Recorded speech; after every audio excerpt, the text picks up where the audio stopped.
Recording in progress.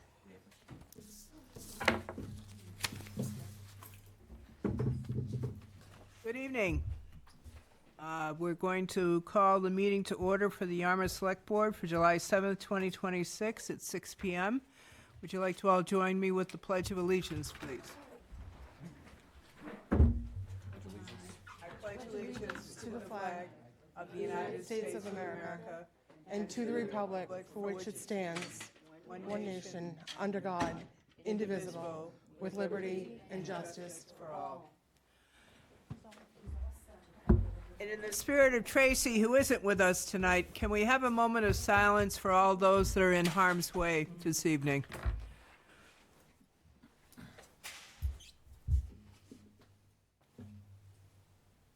Thank you very much. Okay, we're going to open the meeting with announcements. Liz, any announcements? Nope, none today, thank you. Joyce? Also none today. Okay, Mark? No, I'll pass. I see Mary standing at the podium. Good evening. Mary Maslowski, Town Clerk. So I just wanted to call to your attention the Declaration of Independence that is in front of us. So Revolution 250 is a nonprofit consortium of various organizations that were dedicated to commemorating the 250th anniversary of the American Revolution. So one of the projects they decided to do was called Declaration Delivery Day. Every city, every town, one declaration. And it was to commemorate what happened here in Massachusetts back in July of 1776. So in July of 1776, 300 copies of the Declaration of Independence were printed. They were delivered to each of the cities and towns, given to the ministers to read aloud to the public. Then the local town clerks were asked to record those in the record books for the town for the annual year. As a part of the project, Declaration 250, in conjunction with Secretary Galvin's office, had 351 copies of the Declaration reprinted at a reconstructed 18th century printing press in 18th century printing methods. Those declarations were each delivered to the state reps at the State House. They each took charge of them for delivering to their local cities and towns before July 4th. So Representative Diggs was kind enough to not only have ours mounted and framed, but delivered it to us on time on Thursday, July 2nd, so that we had it in time.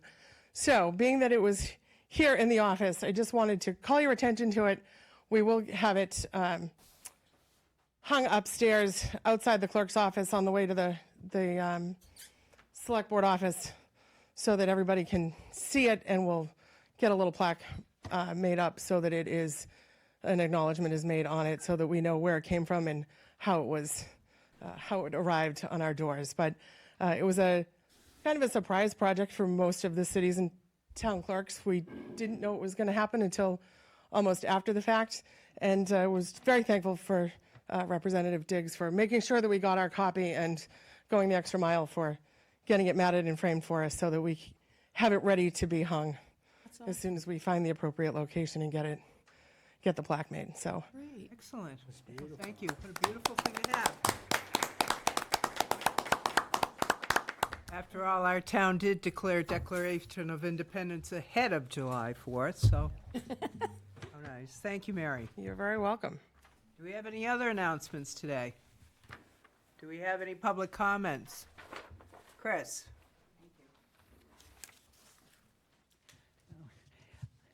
Good evening. I'm Christine Greeley of West Yarmouth, historically named Hyannis Park.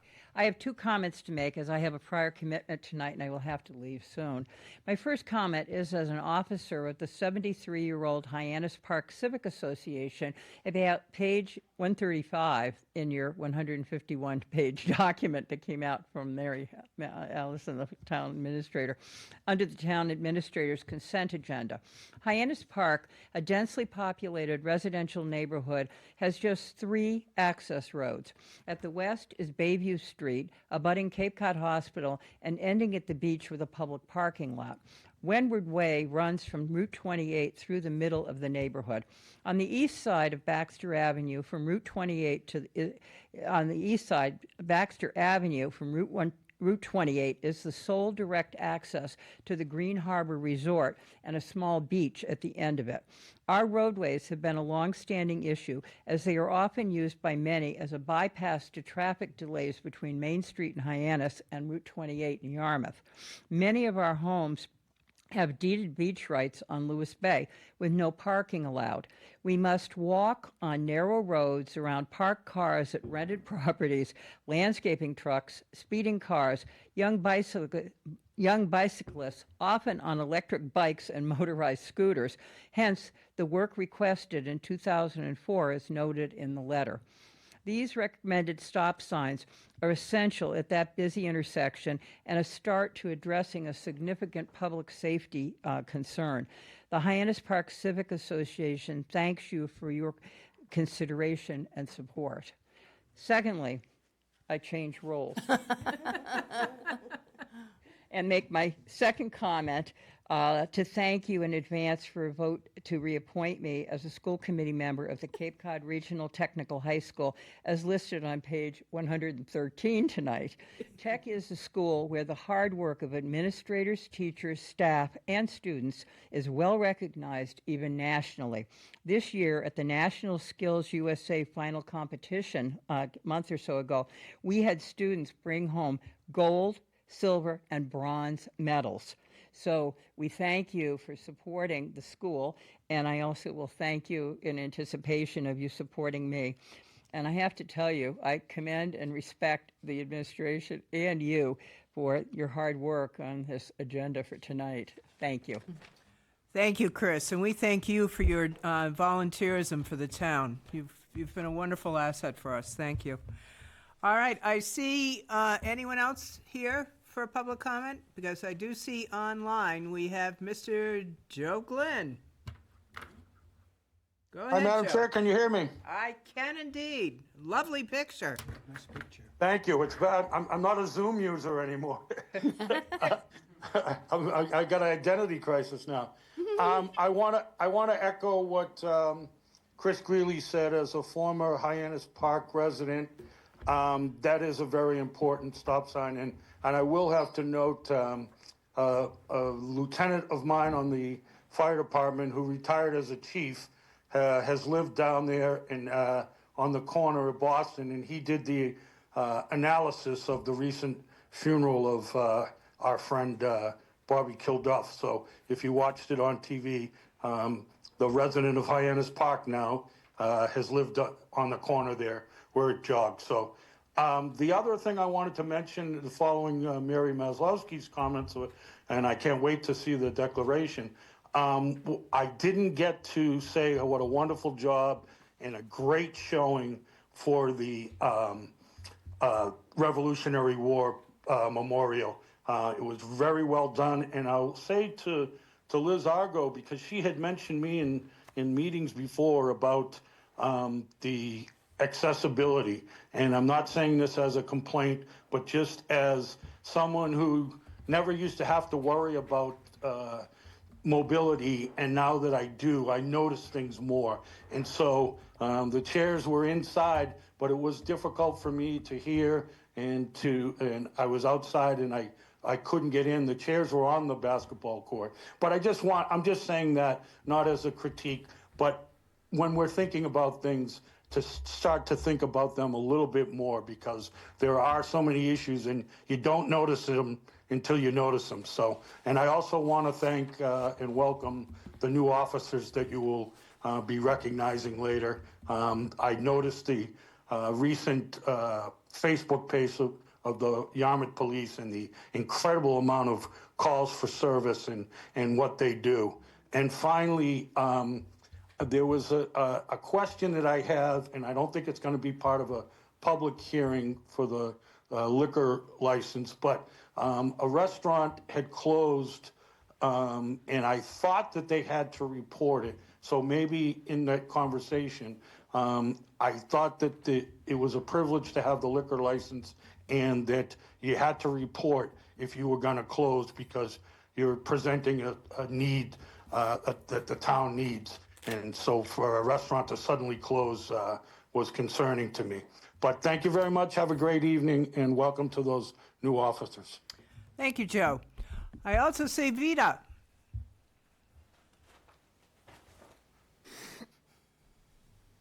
Hi, Can you Vita. hear me now? I can indeed. Good evening, Vita. Good evening. I almost feel like some kind of a Scrooge after all these complimentary comments, but honestly, what we have gone through with regard to the proposed library in town, I just, it seems to me, I have said this any number of times before. Please, the administration, this board, please tell open up yourselves to the people, the taxpayers, and when when it's not possible for us to undertake any more projects and what have you, that you make that known to the people around the town hall and such, so that they don't come up with such projects as the library. That's been such a disaster, I think. And how much time was spent on this, and probably money also, in order to bring it well, I guess there is no conclusion. The way I understand the way this whole thing works, you can keep bringing it up, and I don't know if somebody can explain that it is otherwise, and that we have put a final no on that, please let me know. But I just, please, in the future, could you try not to allow these things to happen in such a way that, like this one, as I said, totally took up too much valuable time of different people involved and what have you, and it should not have happened like this. And I think for just what a man said a couple of meetings ago, this ended up being sort of like a vanity project for the architects more than anything else. And I guess nobody, must have informed them that we had some cost issues involved here, and for them to keep it to a dull roar. But however, that's it. I hope we don't have any future such disasters. Thank you. Thank you, Vita. Okay, anyone else? Well, in that case, let me invite Chief Lennon to come up. This is a great part of our meeting.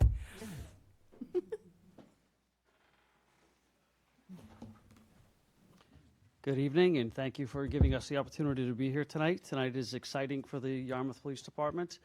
So we get to introduce 3 new officers. Our officers actually started back in May, but with timing, this was the best meeting to get them to, so I'm glad that we're able to do it. So if I could have Officer Polina, Officer Semino, and Officer Morrison, please come forward.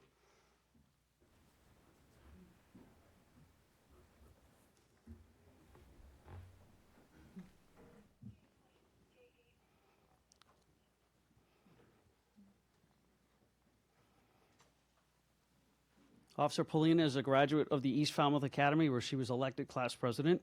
She graduated from the academy on May 8th, and she has a master's degree in social work from Bridgewater State University. She is currently in her field training program. They're approximately 2/3 of the way through, and upon completion of the 13-week training program, she'll be assigned to the patrol division. Officer Polina is no stranger to stress and making quick decisions, and if you recognize the name, you should, because she was a lifeguard for the town of Yarmouth for many years, and she received 2 life-saving awards in her 10 years as a lifeguard. And she also, in 2019, was a recipient of the Community Service Award from the Sons of the American Revolution, which is a pretty impressive award, and her dad is a retired police chief. So please join me in welcoming Officer Polina to the police department.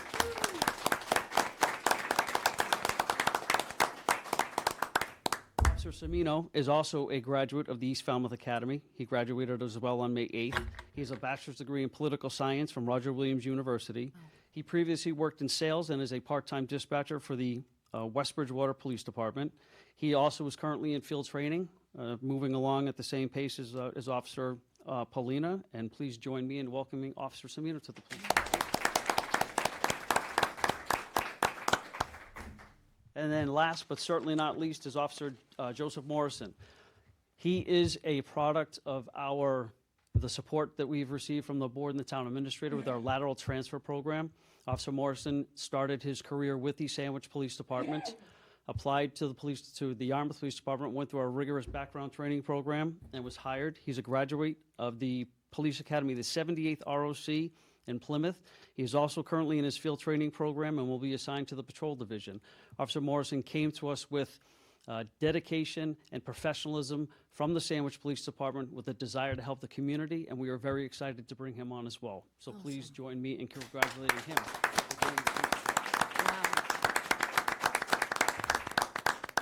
And as you can see, we have several members of the police department here: Lieutenant Carcetti, Lieutenant Wells, Detective Willis, the field training officer Jason Bernardo, Paul Mellett, and several other officers, and they're also surrounded by their family.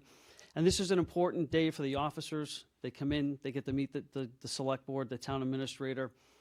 We want them to be out in the community. We want them to be recognized. People know who the chief is, and that's important, but it's more important that they know who our officers are, because they are the touch point of our community. So we're very, very excited for what these three will bring to this police department and the community in the future.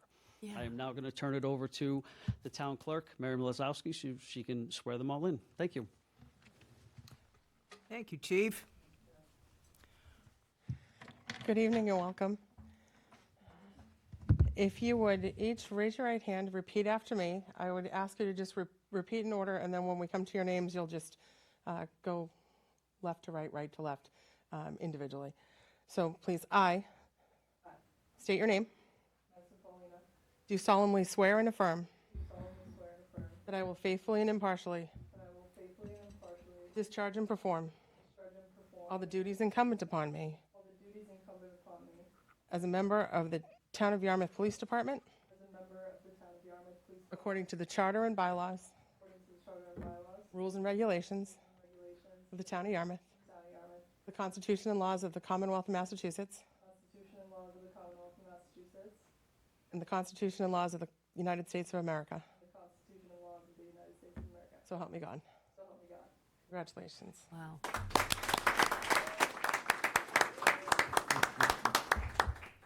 Next, please raise your right hand and repeat after me. I. Please state your name. Jason Siena, Do solemnly swear and affirm solemnly swear and affirm that I will faithfully and impartially that I will faithfully and impartially discharge and perform discharge and perform all the duties incumbent upon me all the duties incumbent upon me as a police officer for the Town of Yarmouth, as a police officer for the Town of Yarmouth, in accordance with the charter and bylaws, in accordance with the charters and bylaws, rules and regulations rules and regulations of the Town of Yarmouth, of the Town of Yarmouth, the Constitution and laws the Constitution and laws of the Commonwealth of Massachusetts, of the Commonwealth of Massachusetts, and the Constitution and laws the Constitution and laws of the United States of America. of the United States of America. So help me God. So help me God. Congratulations.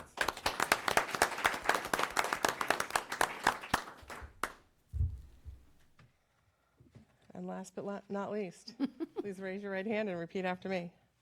I I, Officer Morrison, do solemnly swear and affirm do solemnly swear and affirm that I will faithfully and impartially that I will faithfully and impartially discharge and perform discharge and perform all the duties incumbent upon me all the duties incumbent upon me as a police officer for the Town of Yarmouth, as a police officer for the Town of Yarmouth, in accordance with the charter and bylaws, in accordance with the charters and bylaws, rules and regulations rules and regulations of the Town of Yarmouth, of the Town of Yarmouth, the Constitution and laws of the Commonwealth of Massachusetts, the Constitution and laws of the Commonwealth of Massachusetts, and the Constitution and laws of the United States of America. the Constitution and laws of the United States of America. So help me God. So help me God. Congratulations.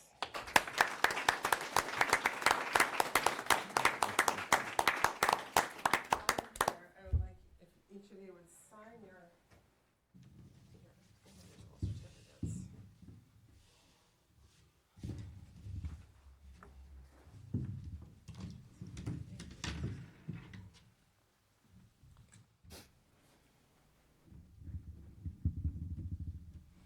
I will get the select board chair's signature on it this week, and we'll have them in the office for you. Thank you. Okay?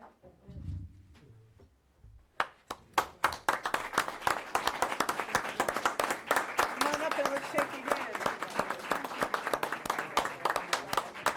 Thank you. Appreciate it. Congratulations. Thank you. Congratulations. Congratulations. Welcome aboard. Thank you very much. Happy New Year. Thank you. Thank you, ma'am. Good news, Chief. We have some wonderful additions to the force. Thank you.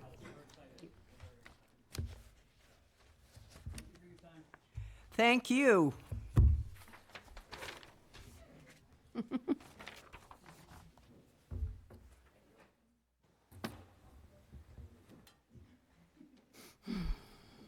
Give the folks a chance to get out.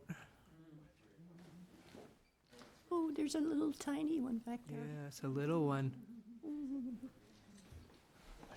Thank you all.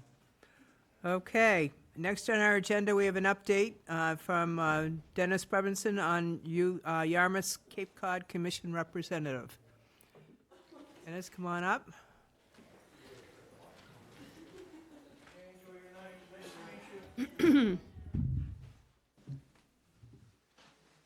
Good evening. Good evening. The Cape Cod Commission is a regional land use planning, economic development, and regulatory agency for the 15 towns in Barnstable County. The Commission's mission is to protect the unique value and quality of life on Cape Cod by coordinating a balanced relationship between environmental protection and economic progress. The Commission reviews and regulates development of regional impact as submitted by the towns. In March of 2026, the Commission certified Town of Yarmouth's local comprehensive plan outlining Yarmouth's vision for growth, resource protection, and community development for the next decade. The Yarmouth Local Comprehensive Plan is certified now as consistent with the Cape Cod Regional Policy Plan and the Cape Cod Commission Act. The plan will guide Yarmouth's future planning and policy decisions following years of effort on the part of the town and its citizens. The Commission is currently working on a regional open space plan to identify and prioritize lands that are most important to protect. This activity will lead to the creation of a regional network of open space. 30% of Yarmouth is currently protected open space. As part of this development, the Commission has met with Yarmouth representatives as well as the other Cape towns during this past spring to better understand the open space planning along with challenges and opportunities that accompany this effort. The Cape Cod and Islands Water Protection Fund supports wastewater and water quality projects across the Cape Cod. The town recently received $12.5 million subsidy to support the phase 1 of their work in town. And Mark Forrest is the Yarmouth representative to the Fund Management Board.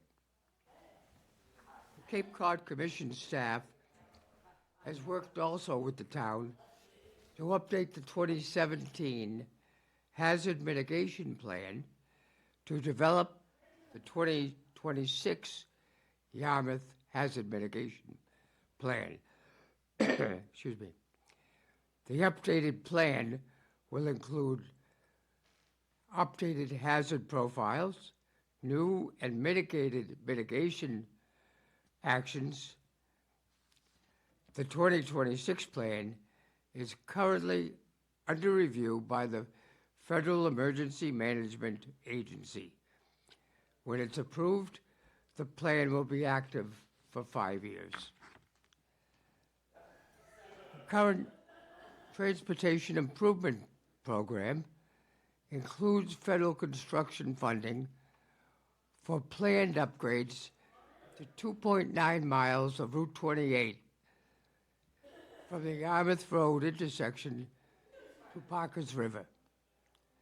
This project is currently under design by Mass DOT and will include new and updated sidewalks, upgrades to improved intersections and crossways, and improved pathways for pedestrians and bicyclists.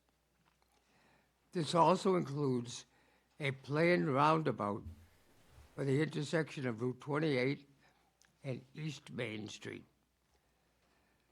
The Cape Cod Commission transportation staff provides the town of Yarmouth with technical assistance related to the MassDOT Complete Street programs. The Cape Cod Regional Pond Monitoring Program is now in its 4th year. This partnership, in association with the town, the Association to Preserve Cape Cod, monitors 75 representative ponds across Cape Cod, including 4 in Yarmouth: Dennis Pond, James Pond, Long Pond, and West Sandy Pond. By the way, the town has 58 ponds. The Commission has developed a low-lying roads data viewer as part of the Low-Lying Roads Project. This interactive tool that shows data outputs of low-lying roads in a visual map format. Solutions were developed for the Yarmouth low-lying roads, which include Run Pond Road and Thatcher Shore Road. The town is now responsible for carrying out the conceptual solutions in the design process. The Commission receives funding through the Massachusetts Executive Office of Housing and Livable Communities to provide technical assistance to the towns on Cape Cod. The town of Yarmouth received funding for a cultural asset inventory.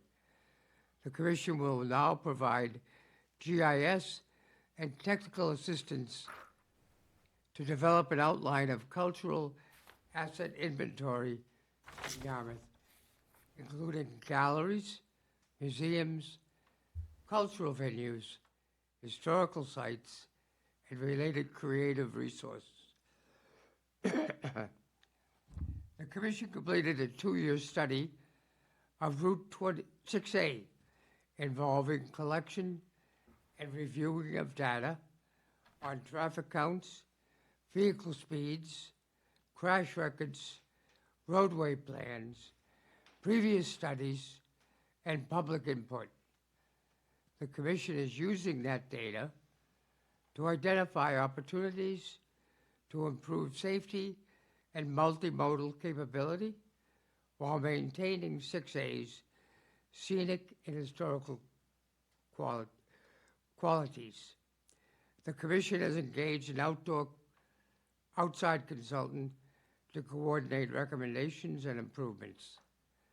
The next phase of this project will include additional public engagement opportunities. As a summary of what the Cape Cod Commission does and what they're doing here in Yarmouth. Well, thank you, Dennis. I'm going to turn it over to my fellow board members, starting with Mark Forrest. Okay. Thank you, Madam Chair.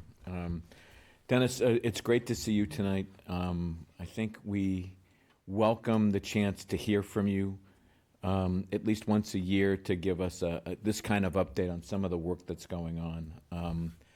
As a county commissioner myself, I tend to pay as much attention as I can in terms of the work that's going on, and I think the Cape is well served by the commission. But I think looking ahead, we're going to be challenged because as we grow and as we develop and as we find ways to guide development to areas where we need to guide it and areas where we need to discourage it, it always gets to be a challenge. And I think it's a balancing act that's incredibly important. And I would just say, based on my own observations, obviously the leadership of the commission, I think, is very, very strong. And we have very good members serving on the commission, and I would want to commend you for your service on behalf of the town of Yarmouth. And I want to make sure, at least from my perspective, that you feel comfortable coming here to the board if there are big picture issues, whether it's revising the regional policy plan or some other major initiative by the commission where our input as a board can be helpful in some way to you and to the commission. So I think that almost goes without saying. I don't want you to feel that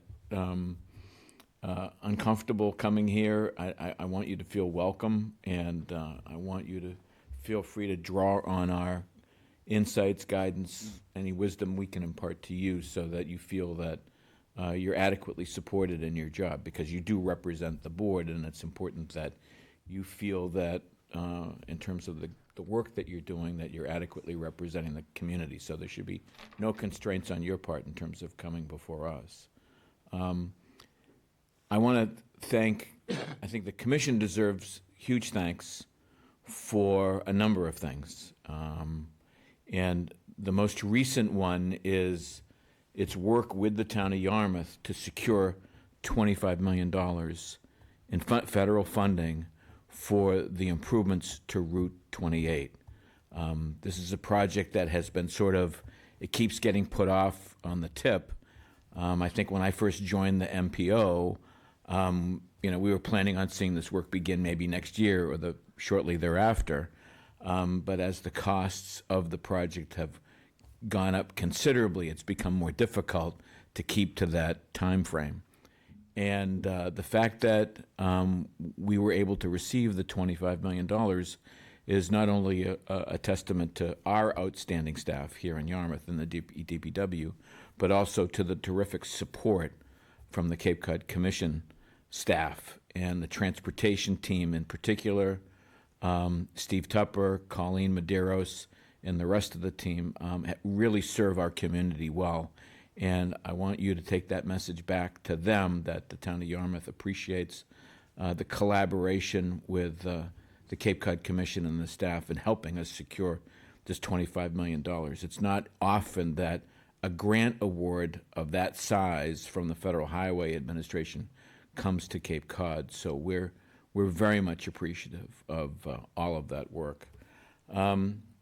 I think the other thing that Christy has briefed us on, Christy Senatori, the director, is this open space plan, which I think is going to be this regional plan, taking a regional perspective on natural resources. I think is a terrific initiative, and it's very much needed. Because what's happening is, as the Cape grows, many of us are increasingly concerned about making sure that we protect our water supplies. Our water resources along our coast have gotten a great deal of attention, but our drinking water supplies are under enormous threat. The biggest issue, obviously, we've been reading about is PFAS contamination. Yarmouth has certainly dealt with that, but there are other contamination, there are other issues as well. And so by doing this plan and identifying all the critical water resource areas, all the critical habitat areas, other areas of special significance environmentally, I think it would be incredibly helpful in being a tool that all communities can take advantage of in making sure that we're doing everything that we can to protect our drinking water supplies and the Zone 2s and the watersheds that contribute to drinking water. So I think that's a terrific initiative, and it's great that some time and energy is going to be spent working with Yarmouth on this so that we can make sure we're on top of our conservation efforts. The support on wastewater has been outstanding. I think the commission has probably some of the best staff, and in terms of wastewater planning, I think the commission has given us a pretty good perspective on terms of how much more money we're going to be investing here on Cape Cod, or needing to invest in Cape Cod in terms of wastewater. And so that work has been helpful for those of us in elected office to advocate for more money, more resources, to fund these initiatives, because we're talking about billions of dollars. So I think, continuing to support that work is vital and incredibly important because, as you're probably aware, construction costs for our wastewater projects, those costs are not going down. They're going up in leaps and bounds and making it even more challenging for us to fulfill our obligations to protect the environment. So I just wanted to, Madam Chair, make sure that we got a couple of kudos to you folks for the work that you're doing, particularly for you, Dennis, you spend a lot of time and energy. You do your homework. I've seen that. It's obvious, to those that follow the commission that you put in the time, you put in the hours, and I just want you to know it's appreciated. So Well, thank you very much. you're welcome. Thank you, Mark. Liz? Oh, okay. I'm totally mixing it up. I also am very pleased. I also sit on the Cape Cod Metropolitan Planning Organization, which for those people at home is where most of the work on our roads and our infrastructure is done with the Department of Transportation and the Cape Cod Commission staff. Many of them sit on the Cape Cod Municipal Planning Organization as well. And that was why we were bringing up the FY26 build grant, which is very welcomed indeed. And so a couple of miles that are due to be done in 2028, with any luck, will then be another couple of miles that will be seeking money for going further along Route 28 towards Bass River Bridge. So Yarmouth is getting quite a bit of attention at the Department of Transportation right now, and we're very grateful. And in addition, through the help of the Cape Cod Commission, we're also paying quite a bit of attention to the Route 6A. There are some issues over there, one of which is Thatcher Hall, and trying to get across Route 6A to attend an event at Thatcher Hall has become very, very tricky, especially in the middle of the winter when the snow is built up on the sides. So again, rather than go on about what they are doing, because that's their thunder, I did want to ask a question, and I know we have Sarah Colvin here, which is great, from the Cape Cod Commission, is the open space plan from the Cape Cod Commission, which is very welcome. There's also an effort, and many people may have seen the signs, the SOS signs, which are, it's an Association of Preserve Cape Cod effort to also determine what lands need to be preserved. And I wondered if you had any comments that you could make as our representative to the Cape Cod Commission about how the two efforts will work together. If you don't know, don't feel embarrassed, or, because that's may not be something that's come across the table yet. We frankly haven't been briefed on that yet, so. Gotcha. I'm just most curious because I love the idea, but I'm also so aware of the housing concerns, and we have to preserve the lands that are crucial to the Cape's survival. But I also sometimes I detect a feeling of privilege, and I know that there are many people who need homes. So I'm hoping that attention is paid to that. And I know that the housing guidance that we get from the Cape Cod Commission is also the zoning and even just the village overlay, the models that have come from the Cape Cod Commission for how, specifically for Yarmouth, it's very, very helpful. Having a village center that has a commercial entity on the bottom floor and living spaces on the top floors is really something that Yarmouth is very vested in. I hope we get there. We're working on it. Once we get the sewer done, then we can look at those commercial entities and say, hey, we got something that is attractive here. So I appreciate that. And I know that the hours that you spend working with the Cape Cod Commission, it's a lot of time. So thank you very much for that. Thank you. Thank you, Liz. Joyce? Thank you for your service on the board. I mean, it's a heavy lift. I'm so glad to hear you give specific examples of how this wonderful regional agency has helped our town, because I think there seem to be misperceptions sometimes if you look at online comments about what it is that the Cape Cod Commission does.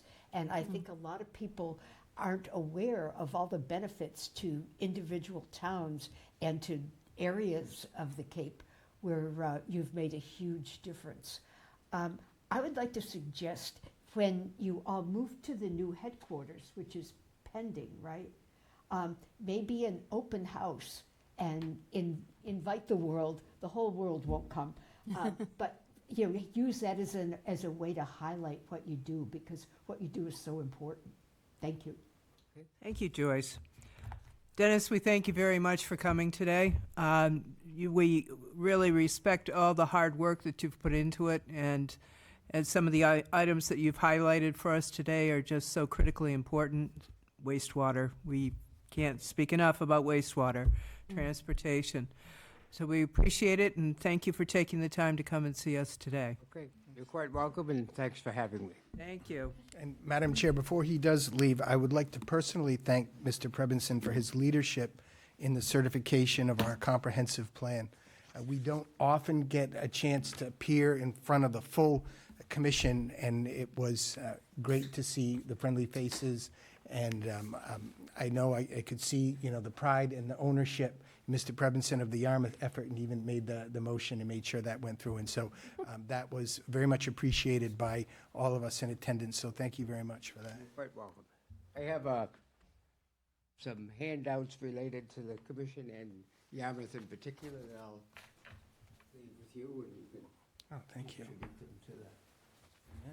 Thank you, Dennis. We appreciate that. Well, we have a pause. Where's the new headquarters?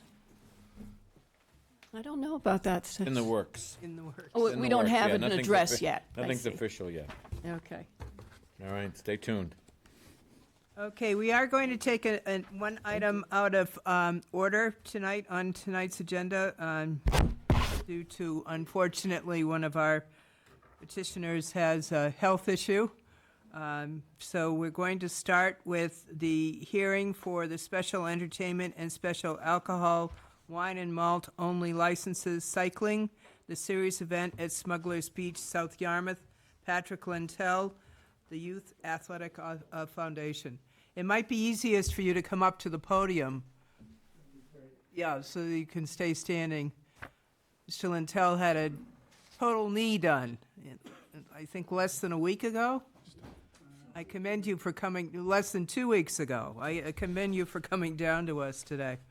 We have to open the hearing. Should I make a motion to open the hearing? No, I'm going to read into the record. Gotcha. Just wanted him to have a chance to get to the podium. Okay. Reading into the record, originally published at CapeCodTimes.com on June 23rd, 2026, Town of Yarmouth Select Board Special Alcohol and Special Entertainment License Hearing. The Yarmouth Select Board, acting as the local licensing authority, has received applications from Patrick Lentell, founder and director of the Youth Athletic Foundation Incorporated, for a special alcohol, wine, and malt-only license and a special entertainment license for cycling, the series, that will take place at Smugglers Beach on South Street in South Yarmouth, Mass. On October 25th, 2026, from 11 a.m. to 3:30 p.m. Barnstable Brewing will be the provider of malt, and food will also be served. A live band with up to 5 musicians and an amplification system will entertain participants, and a prize ceremony will take place between 1:30 and 3 p.m. A public hearing will be held at Yarmouth Town Hall, 1146 Route 28, South Yarmouth, Mass. On July 7, 2026. The Select Board's meeting begins at 6 p.m. Written comments will be accepted until 4:30 p.m. Thursday, July 2nd, 2026, in the Select Board's office at Town Hall, or can be submitted electronically to public comment at yarmouth.mass.us. Verbal comments will be accepted at the hearing, June 23rd, 2026. Okay, we declare, I move to open the hearing. Second. okay, we declare the meeting open. I'd start, Amy, have we had any information come in from the public? We have not had any public comments, no. Okay, and they were all duly notified? They were. We have Mr. Lentell did a butters notification and sent those out. He's brought the cards with him this evening, and I'll just take those from you. The less walking you have to do, the better. Okay, Mr. Lintel, would you like to explain a little bit about what this is going to be going on? Sure. I can't even talk. Some of you may remember I was in front of you about a year ago for another cycling event that I was the ride director of, and that was Second Summer Cycle. Oh, yes. And that took place on September 14th of last year. I stepped down as the ride director of that a week after the ride, and was going to completely retire. And after I did that, 3 individuals came to me and asked me if I were to do another event, what would I do? And I told them, but I said, don't talk to anybody about it, because I don't know if I want to do the work. And they convinced me to put a new event on, and this event is Cycling the Series Plus. And it's actually a 2-day event. It's October 24th and 25th. October 24th, we're doing a run ruck. And I don't know if you know what a ruck is, but runners have to carry, the gentlemen have to carry 30-pound backpacks with 30 pounds of weight in them, and women have to carry 20 pounds of weight in a backpack. And they can run from anywhere from a 5K, a 10K, or as many Ks as they can do in 6 hours. Holy moly. And Who's your that K? portion of the festival is being done at Camp Greenough on the 24th. And it's a 5K loop, and they will just run the loop, the 6-hour ones, as many times as they can in 6 hours. And the 5K and 10K will be, for speed. And then on the 24th also, September, October. October. Thank you. October 24th also, we're doing, and since I had my operation, I'm losing my voice all the time. I don't know what my knee has to do with my voice, but on the 24th also, we're doing what is called a dirt division or a gravel ride. And it's a 40-mile ride. It starts at Sandy Pond in Yarmouth, goes to Harwich. It goes out 20 miles and comes back 20 miles. Neither one of those events have a party or anything after them. They're just athletic events. And then on Sunday, the 25th, I'm putting on what is called a road challenge. And it's a 40-mile ride, and it's broken down into 3 divisions. One division is a the riders have to ride 22 miles an hour per hour plus for 40 miles without stopping. At the second division of it, they have to ride 18 to 21 miles per hour plus without stopping. And then we have a third division at 15 to 17 miles per hour. We're limiting it to 100 riders per division, so there'll be 300 riders. And then afterwards, we're having a party. It's starting and ending at Smuggler's Beach, and we're going to have a party there afterwards with a band, with food, with beer, and Food trucks. pardon? Food trucks, right? Food trucks, yes. Wow. And Got to have food with with beer, right? and the whole thing on Sunday starts at 9 o'clock in the morning That's when the first riders go off, and it ends at 3:30, and everybody will go home. Well, thank you. We're going to ask the public if there are anyone here that would like to make any comments. Anyone here in the room? I don't see any. Do we have any online? No? Well, I'll dive right in. I'll meet you afterwards at the party. I need a motion to close the public. Okay, That too. I move to close the public hearing. Second. Okay, thank you. All in favor? Aye. Aye. Okay. And now I'll open it up to the board. Yes, well, Now, you Liz. heard my comments, so I'll pass it to Joyce, or back to the chair. To Joyce. Well, thank you for coming tonight and good healing. It sounds like a wonderful event, and I hope you get great weather for it. Thank you, so do I. Mark? I fully support what you're doing. I think it's terrific that in your recovery you are here making a pitch in person. Yeah. Kudos to you as well for your dedication and all the time and energy that you're taking to put this together. So it's a wonderful event. I support the application and appreciate you being here. Thank you. I also thank you very much for coming tonight. One of the wonderful things about this, too, is that your event is in October. Always a time when we're looking for some events, here in season. And your other cycling event has been such a well-received event. We're so happy to see that you're coming back for another. So I will entertain him. If I could add one Sure. thing, for the road challenge on Sunday, probably 50% of the riders will be from off Cape, Ah, and they'll be coming to Yarmouth. Last year, it was about 25% of the riders in second summer cycle came from off Cape and had never been to Smuggler's Beach. Well, 70% of the people had never been to Smuggler's Beach before, and I think you'll find it'll be the same thing this year. oh, Well, that's wonderful. Yeah. It really is wonderful.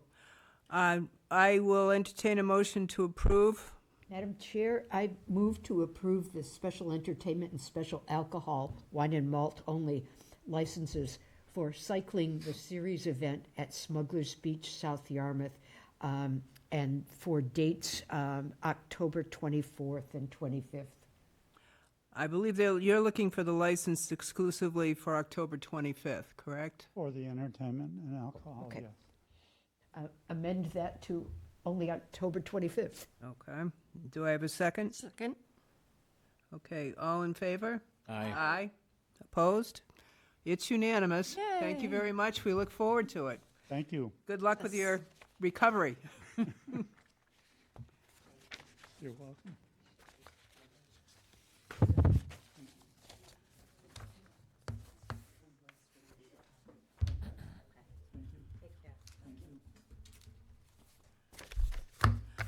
Okay, next on the agenda, we have a continuation of a hearing from June 23rd, 2026 for the annual weekday and annual Sunday entertainment licenses for Shrim Incorporated doing business as Freebird Motor Lodge, 553 Route 28, West Yarmouth. Parth Patel, manager.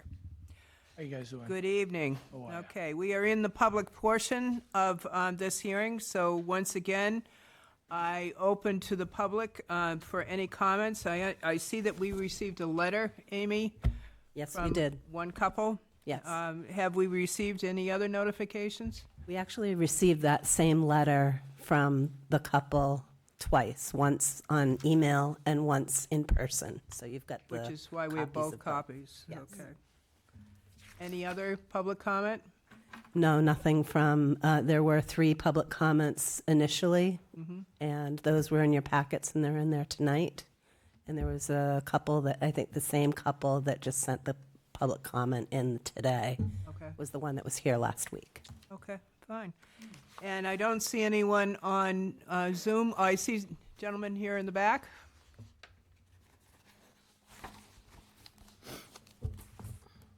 Good evening, Chair, members of the board. My name is Rich Schwastiak. I'm a Yarmouth resident, Precinct 1, and the program director of Cape Symphony Presents. This is the booking agency for the live music at both properties before you tonight. I'm here to speak in strong support of the entertainment licenses for both the Freebird Motor Lodge and the Uncommodore Hotel. And I want to speak to what this music actually brings to the community. So, number one, these licenses mean real stages, gigs, and income for the artists who make Cape Cod a place people really want to be. A music scene needs venues willing to host it, and these two have stepped up. Number two, this is daytime acoustic scaled music. Small ensembles and DJs winding down well before late night, family friendly and mindful of the neighbors. Third, live music draws visitors and residents to the Route 28 corridor, keeps them dining and spending in West Yarmouth, and keeps Yarmouth a place people want to visit during the most important season. And this is number four, where neighbors run into neighbors and where visitors discover the character of this town. It creates a very big sense of community. So I respectfully urge the board to approve both the weekday and Sunday licenses for the Freebird Motor Lodge and the Uncommodore Hotel. And I thank you for your time and your consideration. Thank you. Do we have anyone else here from the public? Please.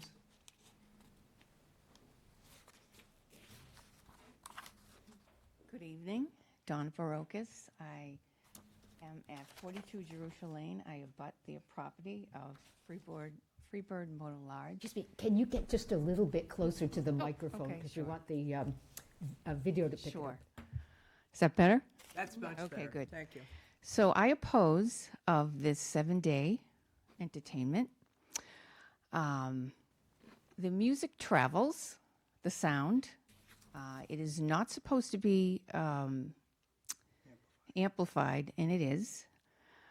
I feel like I have a concert in my backyard, and I love to sit out in my backyard.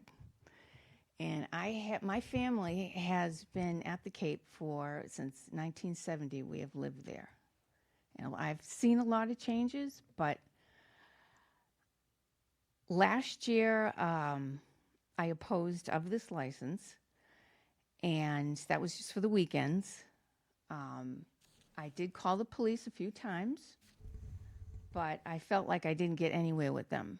I was calling to note that I wanted on the records that it was a complaint call, but they seemed to say, no, he's got the proper documentation. I says, no, that's not the point. I was at the meeting. He's not supposed to have it amplified. So I absolutely do not want to hear music 7 days a week. I am willing to give him Friday and Saturday what he asked for last year, up till 7 o'clock, not after that. And especially Sunday is a family day. I mean, Chick-fil-A is even closed on Sunday. So that's my thoughts. I oppose to that. Thank you very much.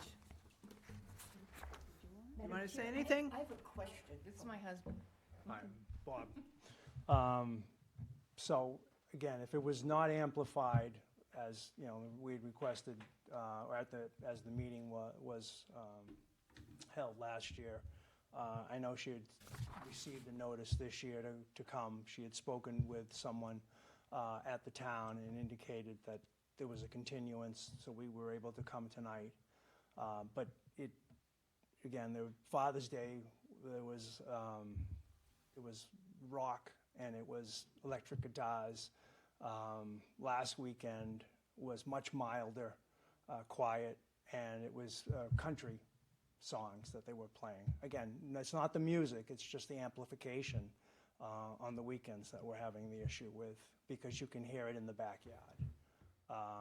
You know, and we've been, her family's been there since it was Hunter's Green, and you know, it used to be just shuffleboards and kids and stuff, and I know they've gone to cornhole and fire pits, and again, none of the other noises there. I mean, I think the last time we had noise was they were playing radios, the cleaners or the staff there, very loudly, and has stopped this year. We haven't heard that. So. You're saying that you've already had entertainment at at this property this year? Oh, yeah. And you, okay, Since then, Memorial Day weekend, Father's Day weekend, prior to the issuing of the entertainment license? yes. Okay. Madam Chair, with the Freebird, do you remember the date, or maybe Amy would, when we approved the license last year? Was it for an entire year, or do we do those by seasons? We're actually going to get into that on the select board section of Oh, this meeting. okay. So this is an opportunity for the public to speak. Okay, I appreciate your comments. Thank you. Any other members of the public? And I don't see any online. Okay, I'll entertain a motion to close the public hearing. So moved. Second? All in favor? Aye. Aye. Okay, opposed? Okay. Now, Joyce, ask your question. Yeah, my question is, I guess for you or for Amy, when these licenses are granted, like we did for Freebird last year, do they run for a year, or are they considered for the extended tourist season? They are actually an annual license. They run from January 1st to December 31st. And the last license that Freebird had was in 2024. Oh, oops. Which is why they're here today, seeking a new license. Because they allowed that license to lapse? Yes, And did ma'am. not renew? Yes. Liz? Okay. So we definitely detect a problem here. It's awfully hard to grant somebody a license when they're showing that they're not abiding by what they're not abiding by the law. And I was, before hearing this, I was definitely thinking, well, there's got to be a compromise here. As much as I hear my friend about the musicians needing a place, and I'm very much coming down in favor of commercial entities whenever I can, because it's been hard and we need commercial entities in Yarmouth, and the sewering has not made it easy. But I think we have some problems here. And I understand that there was an attempt at a compromise, according to the people who testified. So I think we need to, as a select board, need to hear each other, but I would like to discuss whether a compromise should even be entertained, knowing that there's transgressions already. So I'll yield, and we can maybe come back to me after the rest of the select board has a chance to discuss this. Mark? I'd be interested in Mr. Patel having an opportunity to respond to the comments that have been made. Thank you very much for this evening. What we are proposing is not a concert venue. It's few musicians, an evening, a quiet kind of atmosphere.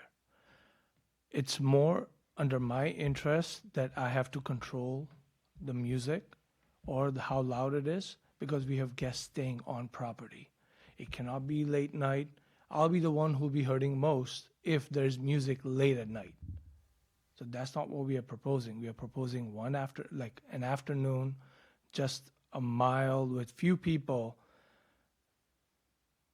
Like live music is, how do I say it? Like a guitar by the pool, or a small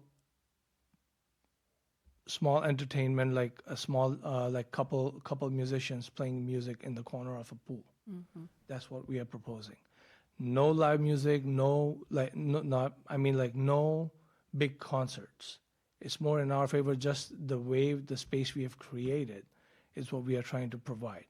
A place where a neighborhood can come by, sit down, and enjoy. We are not music room.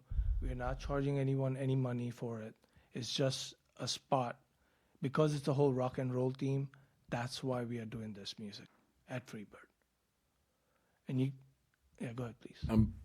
The impression that we're being left with, and maybe I'm just misunderstanding the complaint, but The misunderstanding that I have is that it's being alleged that you may be in violation. Is that what you're alleging, that there was a violation of the existing license? And In the beginning, we were misunderstood on how far, like, where it how far it extends. Like, is it because we are open only 4 months out of the year? We didn't know it was gonna be like, to say January to December.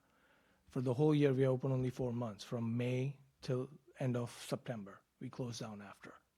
So that was the only misunderstanding. You're talking about for License. renewing the license, but we're asking about the entertainment that you've already been providing this summer. We were very low, no loud music at all. And our music, you can ask Rich, he was the one who was providing us as well for all the musicians. Very mild, very acoustic, and very pleasing to the area. No loud music at all. That's what we were doing. You were doing that without a license. Like I said, it was just a misunderstanding. What I knew exactly, we were open only 4 months out of the year. Oh, it's when we opened. That's what we were thought of. That's the only reason I applied immediately, like, hey, I need to take care of it right away. That's what we were doing on June 3rd, but it got continuance to July 7th. Madam Chair, the abutters mentioned amplification. It's my understanding that the license involved no amplification. Am I correct? I'm not sure. Amplification is the guitar they were having, just like low. They're not like a loud music, not a concert. Right, but it's still amplified, because it's, yeah, the nature of the beast. Thank you for answering my question. Amy, do you have any comments? Are what you're applying for is no amplification, acoustic only? Let's see. Because in the hearing, it says live and recorded music. Right. There is an amplification system checked off, and within the, Yeah, it's part of the description. We do have amplification system. right. And I think the sound management portion of the explanation that Mr. Patel included in his application says, all entertainment will be conducted at sound levels appropriate to the property and surrounding area and in full compliance with the Town of Yarmouth noise bylaws. Amplification, where used, will be managed to remain at reasonable levels Rather than with high particular energy. attention to outdoor and evening hours given the property's pool and patio setting. Liz, you had some other questions? I wonder, I think there's definitely some compromise that needs to be brought onto this, and clarifications for Parth, in fact, so that he's really clear on what is going to be permitted now. And I have to hear the neighbors. And so I think currently, Amy, currently the license is for this entertainment amplification is for when? Hours and days? Is it Monday through? So right now, the application hours would be Monday to Saturday, 2 to 7 p.m., and on Sundays, 12 to 7 p.m. is what's being proposed. Asked for. Yes. So I think that may be a little more extensive than we can allow. I think we have to compromise. And their previous entertainment license was for what, Amy? Was for Friday, 2 p.m. to 7 p.m., and Saturday, 2 p.m. to 7 p.m. Okay. No Sunday. No Sunday. Uh-huh. I think we have to give the neighbors a day off. So that's the compromise that I would propose. Sundays should be without the music, in my opinion, and I think 2 to 7 is an awful long time. I'm thinking more like 2 to 5. Are you talking about 6 days a week? Compromise. No, I'm 5 days a week, 2 to 5, and then Sunday, no music. But I don't, I mean, that's what I would, that would have to be something that, what he would have to come back with an alternate proposal that we would then be willing to accept, I presume. That's how this would work, if there was a compromise. Excuse me, evening Madam Chair. music? Is that what you're specifying? Can we hear what, yes, Amy? Just looking at the notes from the last time Mr. Patel was here for the 2024, there were conditions that were given, and that's how it Okay, was. so we could, again, Create some conditions today, conditions for the approval. right? Well, I would like you all to think about the fact that we should probably go back to just giving him the license for Friday and Saturday and see if he can comply. We've got somebody that isn't compliant right now already, before the year has even begun. I would like to propose at least Sunday on a long weekend. That's our Memorial Day, 4th of July, and Yeah. Labor Day. Yeah. I don't mind any other Sunday, but at least a long weekend would be. But then you have round-the-clock music for your neighbors. We don't, like I said, we are not alive. I don't mean yeah. hours, but days, every day of the week, they have music now. I don't plan on doing every day of the week either. Yeah, The but more important part is my weekend, which is a Saturday or a long weekend on a Sunday as well. so perhaps a different compromise would be to make sure that the Mondays are free of music. So that on a long weekend and during the week, that's a day that's no music. So you have your weekend. But again, I think 2 to 7 is long. It's just a time range I placed. I plan understand. on doing only one. I don't plan on having multiple at a time. Yeah, but It's what you free- plan at and what Freebird, we- it's not that much of a, doesn't have that much of a bandwidth to have two players playing at the same, like, one after each other. But I put a timeline just because if there's rain or something, I can push it in the back, doing from 4 to 7. I wouldn't mind hearing from the abutters again. We closed the public hearing. Yes, okay.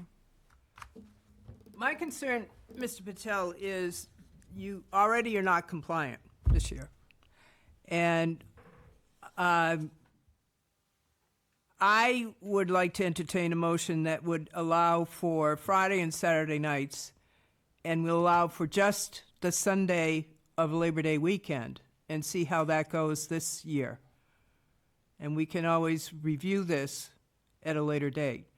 But I don't feel comfortable offering you any extended time beyond that. Agreed. Because the butters really do need to have some enjoyment of their own private space. Agreed. I'm fine with that, Dorcas. Do I have a motion? I will, do we want to hear? I just wondered if we could touch on the amplification issue. It seems like that would be an important condition of anything, that there not be amplified music. I The think he reason I needs- have amplification is just so that at least someone by the pool can hear it. When it's only acoustics, it's hardly anyone can hear anything. Someone singing, you can't even hear anyone. I cannot connect it to my music system at all because it's not Right. there. Only the people right by the pool, at least they need to hear. I'm not asking for a loud music or a concert venue. It's just enough so that people around that space can hear it. What was the criteria, Amy, that was on the original license? Do we have any listing of that here? Yes, I do. The original license from 2024 says live music to include up to 3 musicians or singers around the pool area only.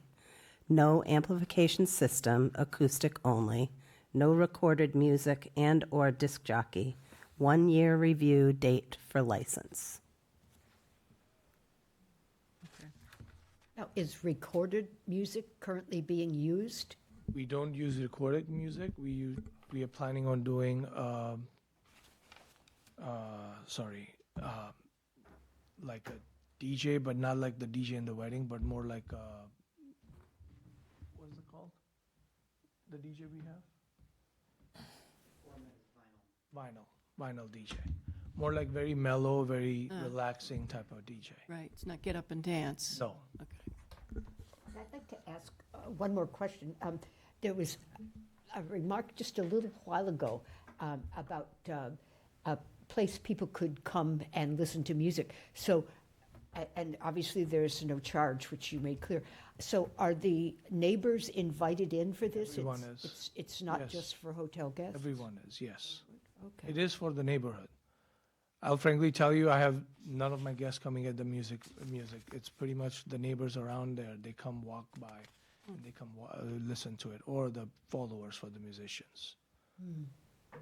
Okay, I thank would you. note that Mr. Patel, when Dorcas made the suggestion of Friday, Saturday, and only the Sunday of Labor Day weekend, Mr. Patel said that was something he could Yes. support. So we may have a good compromise there that you've made, but with the acoustics, with the amplification. Yes, please. Yeah.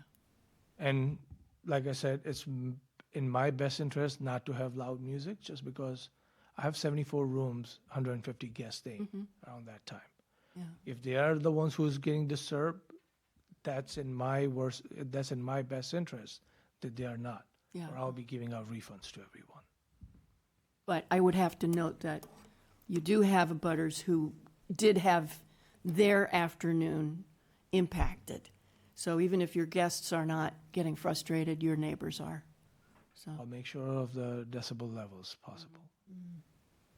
And Amy, the times for the previous license were those times of 2 to 7? They were 2 to 7. Do I have a motion? I'll make the motion that we approve the entertainment, annual weekday and annual Sunday entertainment licenses with the conditions of the music amplification can only be permitted on Friday and Saturday and only the Sunday of Labor Day weekend from 2 to 7. So you're proposing that they be allowed to have entertainment 7 days a week? No, Friday, Saturday, Okay. and only the Sunday of Labor Day weekend. Okay, so you it's- say there are no specifically weekdays. that the entertainment license would be for Friday, Saturday, and and the only Sunday. on Sunday, Labor Day weekend? Correct, Okay. from 2 to 7. Do I have a second on that? Second. Okay, discussion. Mark? How do you feel about that? I want to make sure I understand what the conditions are. The conditions are what, no amplification? No, yes. Amplification is Mhm. allowed. Yeah. So that's a condition, okay? No, that's his request. We're not putting that into condition. But we need to know We need to know whether that is or isn't. So when you outline the conditions in granting the approval, we need to be very clear on what's allowed. Right, so that is his request, it is allowed. So the only condition is the days of that amplification being allowed, and actually the hours are the same. Because what we approved before was no amplification. And we That was tried, and it was very 2024, dead. yeah. And it just doesn't work. Doesn't work. Um, Even with three people, it doesn't work. Here's my concern. Generally, what we try to do when we approve a license, is we do our best to make sure that the noise stays contained within the facility itself, or as best we can say, on the premises. And what you're hearing is the neighbors are concerned that the amplification is allowing the sound to bleed into the neighborhood. And generally, we don't say yes to that. We don't allow that. So, so from my perspective, that's my concern. I mean, because this is what we tell pretty much everybody else that comes before us, is that they have to contain the noise, the sound within the premises. So what I'm concerned about is granting somehow something that's perceived as an exception or a benefit to you, where others, we don't do so, unless I've got it wrong. But that's... Bob? I can offer just a little bit of a suggestion to bridge that gap, because it's very true. The licenses have said no amplification, including this previous license. And I think it also needs to be mentioned that there are precious few, like maybe 2 to 3 live entertainment outdoor licenses in Yarmouth. We try to encourage indoor locations for entertainment, and the board has been very generous with granting those. And so I think it's the outdoor nature, and obviously that's in deference to the neighbors. And we understand the nature of your business with the outdoor pool. And I want to say on all of the other licenses that have had the acoustic, they're The amplification, you mean? yes, but what they don't have amplification. Oh, it's is the let me just finish. acoustic. Yeah. So what we're saying is that these licenses that say acoustic only, Yeah. when you enter the industry, right, that there are I'm willing to guess, none of the acts that are promoted by this company that have, say, known as a single acoustic performer that don't have any amplification whatsoever. Very often, there's a very small, it's called an acoustic amplifier, which I know is an oxymoron, right? Or a small PA system that it's connected right into. And so one suggestion for bridging that gap and making it so that these professional acts can be booked is to indicate that it is for acoustic instruments only, with any amplification to be maintained at conversational levels. And I think that speaks to the issue that even with just a guitar and a singer, it needs a small amount of amplification just for that area, but it should be that whole idea is to keep the sound on the site and not broadcast it off of the site. And that will enable them to actually book the musicians that I've seen that they have on their list of performers, and there's not a single one of those that performs without a microphone. And a lot of the musicians refuse to, and they won't be able to be booked. So there's that issue. And then I think that the only other thing that is whether this is going to be for the live acoustic music only with minor amplification, or it's a different animal when you add the live music and the recorded music, because the recorded music gives you the opportunity to just during those hours play the music, and so that's another discussion. But as far as I think that there's a way to bridge the gap on that acoustic music at conversational levels in it. So based on what Bob has said, I can accept if that condition is added to the motion as it relates to the acoustic music, then I'll be supportive of the proposal. It sounds like that's something that you can work with as well. I can definitely work with, but also I want to mention, if the neighbors have a problem, we are not a business. We are not a business that's working from an office off Cape. Yeah. We are hands-on, right there on property. It's a family-owned. So, Mr. Give me a Patel, call. what you're saying is Give that me a call and I'll fix it on the even if spot. that is something that's uncomfortable to the neighbors, you want them to Just- come yes, and make call a me. call I to have no problem. I'm there. While the live music is there, I'm there. I'll be serving you drinks. That's how involved we are. you. Okay, I very much appreciate you saying that. I think if the motion can be amended to include the condition on the acoustic music that the I town will. administrator Yes. mentioned, I think that's something that I can certainly live with. And I'm happy to amend the motion to include the fact that Do you want me to say it, and then Yes, see and if I that can- language is okay for you? It's to have the live music of acoustic instruments only, with any amplification at conversational levels. Will you amend your second? I do. Okay. Okay. Any further discussion? Did you want to say something? Yes, question. What about singer? Whoever's singing. That's an acoustic instrument as well. Okay. Good. Okay, I just want to be clear. Yes. Yes. So that's covered. Now, Bob, let me make sure I understand. Did you say you had something to enlighten us on with respect to the recorded music? Well, recorded music should be handled a little separately, because if by nature of the live music, if it's being restricted to acoustic instruments, they're generally played at, a lower level, and then you've addressed the amplification. Now, you get into recorded music, and it's a very wide gamut. And, the name of the hotel is Freebird. I'd be playing Freebird on 10 all day, every day. But, so you don't know. And I guess that it's just an area that bears additional discussion is what is going to be required for, like, are we going to have the recorded music? Is it going to be also at a lower level? The recorded music will be at very, how do I say it? Very Loud conversation? So It's not a spot that people are gonna dance and there are lights and everything. It's just very mellow. It's just setting up the mood for everyone. That's what the recorded music. So That's what the basically, vinyl DJ does. basically, it would be conversational level Yes. for amplification at conversation level. Put that for the For the recorded music, that would be a condition as well. Well, the motion includes that condition for the recorded music, please. So And they're okay Amend the with second? Amend the second, okay. that addresses my That concerns. pretty well takes Madam care Chair. of, okay. All right, no further discussion? All those in favor? Aye. Opposed? Thank you, Mr. Patel.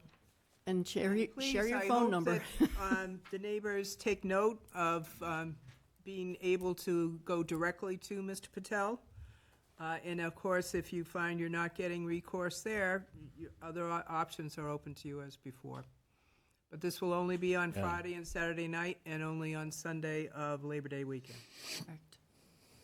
From 2 to Yeah, and I 7. think for the neighbors, we have taken up in instances in the past where there's been a problem, we've revisited them and addressed them. So, if in the future we have a problem, you can come back to us and speak to Amy, and we can lay out a process for you to address the board again.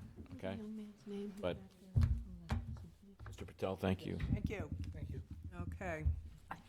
Moving on then to the next hearing that we have continued from June 23rd. Thank you for coming.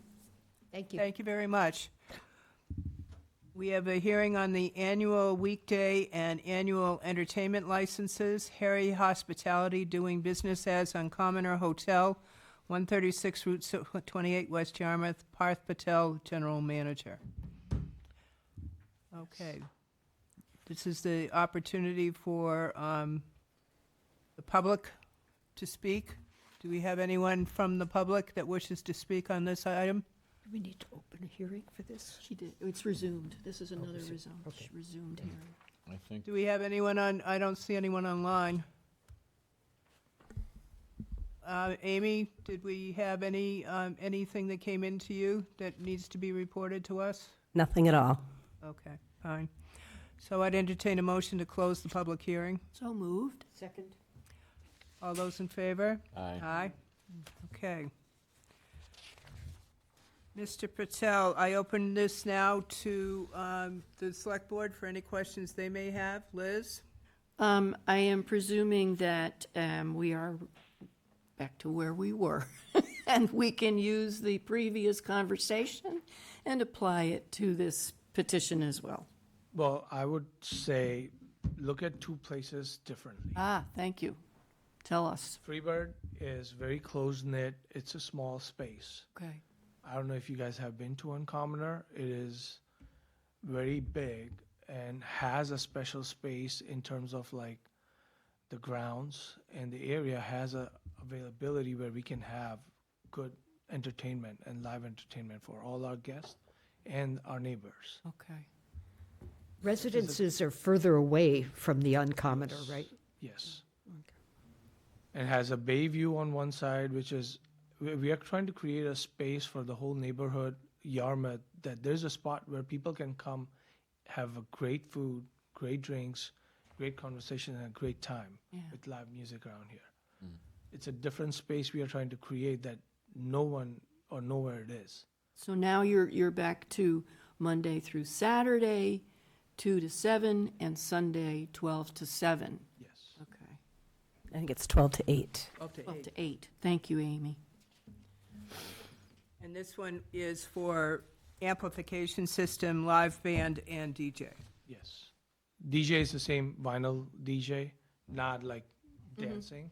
Very mellow, very conversational.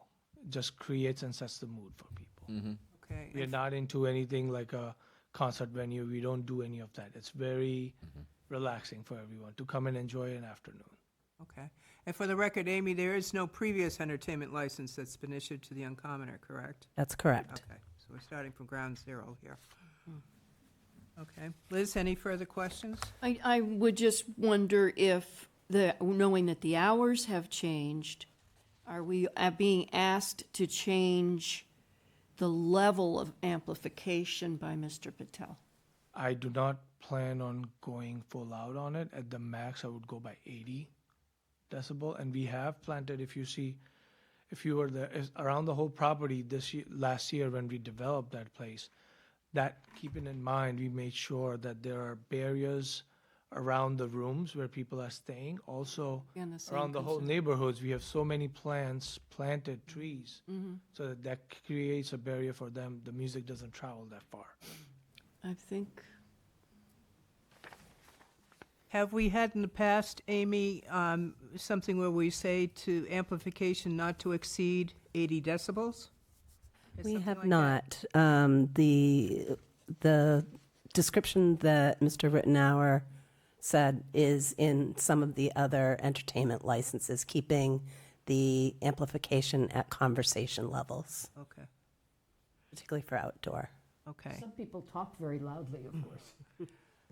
Are you looking, Mr. Patel, for it to be louder than conversation level? I Okay, don't so plan you're on it. basically It's at the looking at it the restaurant, same- yes. It's at the restaurant where people are gonna have food and drinks, and there'll be a live entertainment going in a corner. Okay. Is this I'm done. acoustic or electric? Both. That's a little different. Yeah, electric's gonna be louder. You get the drums.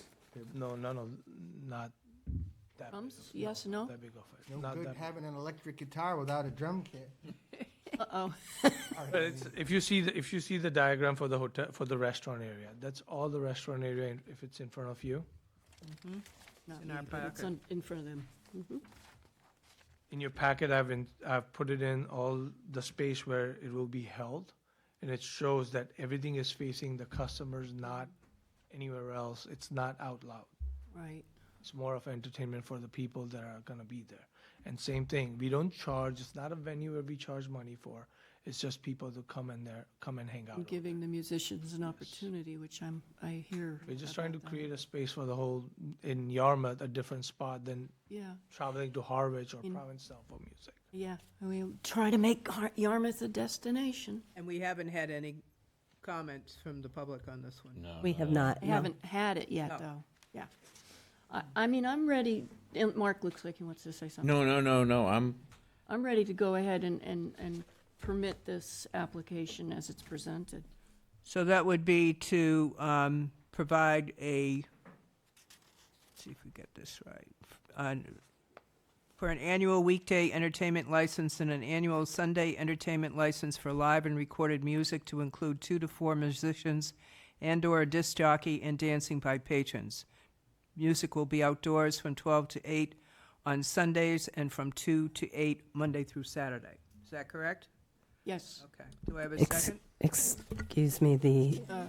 I think the application says from Monday through Saturday, 2 to 11. Ooh. 2 to 11? Oh, I'm sorry. No, Not in you're the right. hearing. No, No, it's the You're right. restaurant hours. yes, 12 to 8. 11 is restaurant hours. Excuse me. Wait a minute, it Sorry. wasn't in the hearing notice. I'm sorry, I was looking at the okay. wrong All right, thing. no So problem, it no is problem. 12 to 8 on Sundays and 2 to 8 on Mondays through Saturdays. Do I Excuse have a me. second? Any discussion? All those in favor? Aye. Aye. Aye. Opposed? Thank you, Mr. Patel. Thank you, everyone. Wish you the best of luck for the summer. Madam Chair, can I just say that to Mr. Patel, you've made significant investments in your properties, and I very much appreciate what you're doing. You're bringing up the quality of those facilities, and I recognize it can be challenging coming before us, but we do appreciate all the Thank you very much investments for and all all the cooperation. and your attention to our community. So thank you. Your willingness to compromise. He was willing to compromise, which made our job, made it all a lot easier.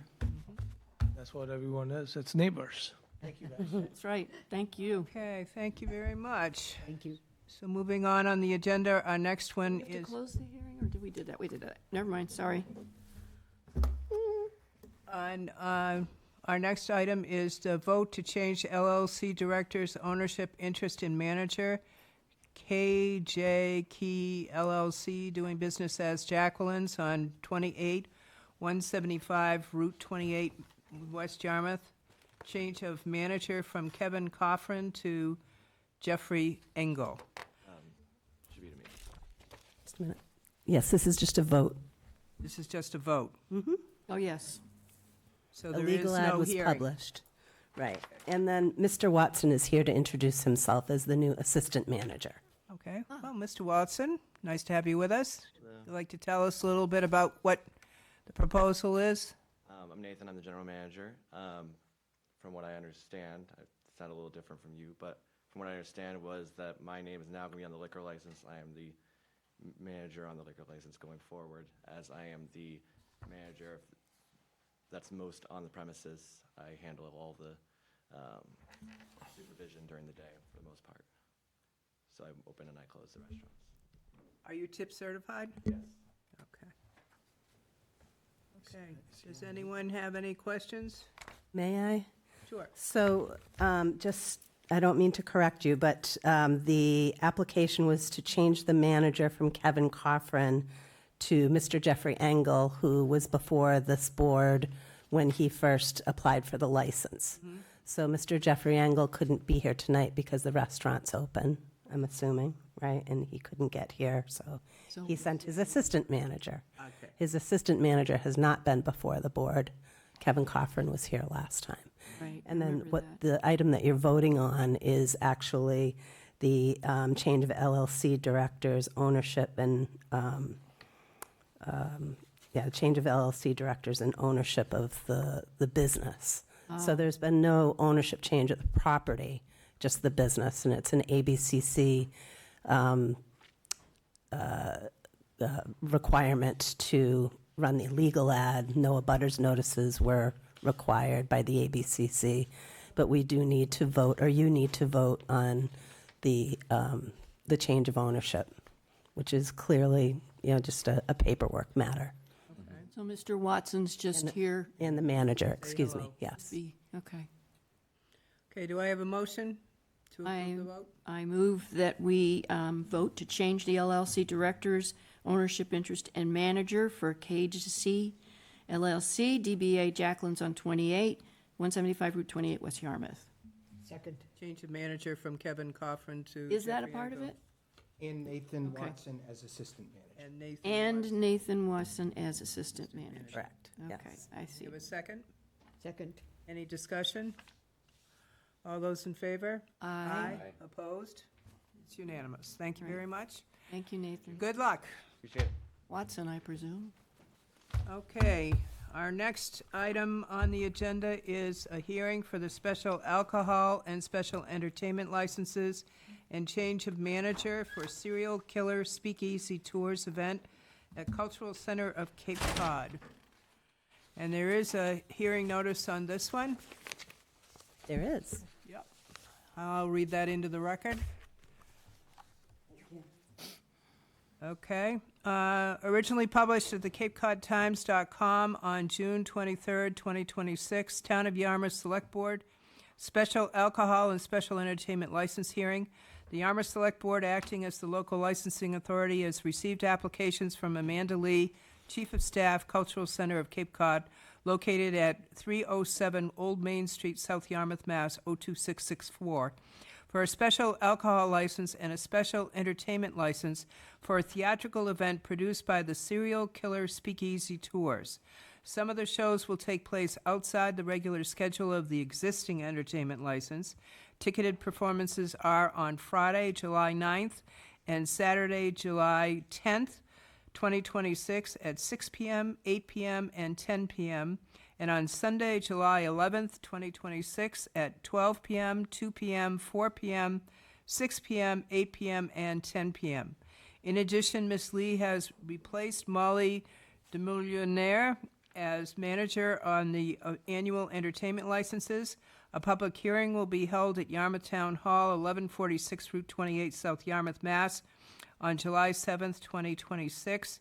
The Select Board's meeting begins at 6 p.m. Written comments will be accepted until 4:30 p.m. Thursday, July 2nd, 2026, in the Select Board's office at Yarmouth Town Hall, 1146 Route 28, South Yarmouth, Mass. 02664, or can be submitted electronically to publiccomment@yarmouth.ma.us. Verbal comments will be accepted at the hearing. Okay, do I have a motion to open the hearing? Moved. Second. All in favor? Aye. Okay, you're on. Hi, I'm Amanda Lee. I started working at the Cultural Center a year ago, and I'm currently the chief of staff there right now. I brought my assistant manager, David Horton, with me as well. He will be on site during the performances, so I wanted to introduce him as well. But yeah, we have this show. It should be a really good time. We have had this show, a similar show, for the past 2 years now, so this is will be our third year hosting this event. It's kind of a true crime kind of podcast format, but with specialty cocktails, kind of small little glasses that are themed to the show that they're doing, this theatrical performance of these like true crime serial killers. So it'll be hosted the 9th, 10th, and 11th. Again, this is something that we've done before, and yeah, the 115 people can come to each show, and so in total it will bring like over 1,000 people to Yarmouth. A lot of people who've never been to the Cultural Center across Cape and hopefully off Cape as well. And so hopefully it'll be a good community event, kind of an interesting offering, a little bit different than what we normally do. We don't normally go into the theatrical performances as much. Normally we stick to a lot of concerts, art performances, or art shows. We've done some dances, but yeah, this will be a nice foray into the theatrical art scene. And Amy, did they submit their public comments? You have them all. I do, and we got a nice letter from the Captain Ferris House in South Yarmouth, one of the abutters that was in favor of this event Okay. and its license. And do we have anyone here from the public who would like to speak? Do we have anyone online? I don't see anyone. Okay, entertain a motion to close the public hearing. So moved. Second. All in favor? Aye. Aye. Okay, opposed? Nay? Oh, nobody? That's good. All right, any comments from the board? Liz? Think it sounds really, really great. Again, making Yarmouth a destination is really important to the town of Yarmouth. And it sounds like a contribution that I will attend. Okay, thank you. Joyce? I think the Cultural Center has been very reliable about licenses in the past, so I count on that past history to carry on. Thank you. Thank you. Okay, Mark? You're going to have to explain to me serial killer speakeasy tour. You know, true crime is a hot, topic. True crime movies have taken off. Books have taken off. Podcasts have taken off. Every time I check on Spotify, there's a new true crime podcast that's coming out. So would you mind, for the folks that are at home watching us tonight, could you explain a little bit about just what's going to happen? Yeah, so the way that it's been explained to me is that it's going to be performers coming in and doing retellings of these true crime stories. So I know one of them is Jeffrey Dahmer, so it's going to explain like the way people found out, kind of just breaking down that whole true crime event. And there will be specialty themed cocktails that go along with each story. So it's kind of spooky, it's kind of a podcast, but it's more of a performance. There'll be actors that are kind of doing like spooky retellings. Yeah, that's how it's been explained to me. Okay. We've had the Edgar Allan Poe, which is from the same company that's coming. It's a third party that's coming to our venue. And I know that with the Edgar Allan Poe, and maybe David could speak more on this because he was present during it, but they, told the Raven story like all spooky, and they had the lighting low. And so it was just like kind of immersive experience, something different than just listening to the podcast. No, it sounds fascinating. And I agree with Joyce. I think the Cultural Center has been an incredibly important asset here in the town of Yarmouth. I mean, it's because of the Cultural Center that people really pay attention to. When we talk about culture in Yarmouth, they think of the Cultural Center. It's become almost an institution. Yeah. And so almost any creative twist that takes place, I just find always intriguing. So I'm very supportive of what you're doing. I'm going to vote in favor of it. But I just, for some of the folks at home that are people that I know that are very true crime oriented, I wanted to make sure we got out there a little bit more about what this is all about. Yeah, So I know that there's like mood lighting, there's like a set design. Yeah. It's a very theatrical performance, like just a podcast, but like way more immersive. And yeah, maybe there's like scary music playing. And stuff. it sounds very entertaining. It It does. sounds very interesting. May I say that I looked into this as well, and I'm pretty proud that Yarmouth gets this event because Newport's getting it and New Bedford. It's something that travels all over the country, so we're Great privileged. production company from New York, very professional, very organized.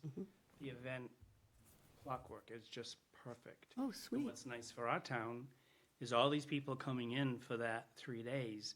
They're going to our gas stations, our restaurants, our sub shops, our pizza shops. Exactly. They're filled, thousands of people for 3 days. That's it. Wow, The whole town of Yarmouth is benefiting, Yep. which is great. that's terrific. Thanks, David. It really is. Thank you. Thank you very much. So any other discussion? I would just vote to approve as applied. Okay, do I have a second on that? Second. All in favor? Aye. Aye. Thank you so much. Good luck. You. Amanda, thank you, Yes, David. thank you. Woo! I'll sign up. Yeah, I think Be Liz will there. do some of the sound effects. You're welcome. She's our Liz Liz will start it out for you. Yeah, she's Okay, next on the agenda, we have a presentation by the Yarmouth Police Department Special Victims Unit and AIDS Support Group regarding naloxone boxes. Am I saying that right? I think you are. Naloxone boxes. Yeah. Yeah. Come on up to the table. Everyone. Speak right into the microphone. Sure. Did we send over a presentation by any chance? I do not have it. You don't. Okay. Let me see if I can get on the internet to Want to help her with that? pull it up. Sorry about that. I thought That's it was okay. going to be. All right, I didn't get it, but if you could email it to me right now, and maybe I could put it up on the screen. Sure. If I can get on to.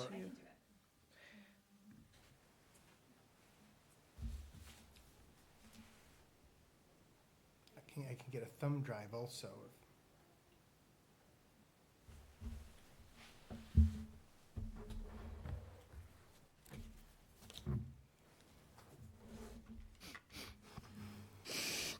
Annie, I think if you can, that would be better. I have some strong firewalls on my.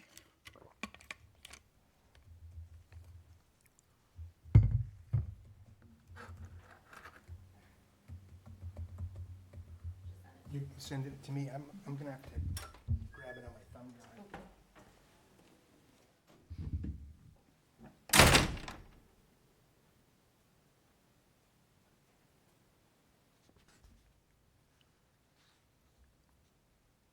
While we're waiting for that, would you like to introduce yourselves? Certainly. So I'll start. My name's Eliza Morrison. I'm the Director of Harm Reduction Services at the AIDS Support Group of Cape Cod. I manage our Upper Cape and our Mid Cape sites. So I oversee our programming there. We provide harm reduction services in the community to people who are actively using substances. We have a post-overdose outreach program, as well as doing Narcan distribution and education in the community. So, Thank you. Hi, everybody. Chris McMahon, the Deputy Fire Chief. Chris, for Yarmouth Fire. make sure you get kind of close to the microphone, Am Chris, I so too they can far hear away? you. So sorry.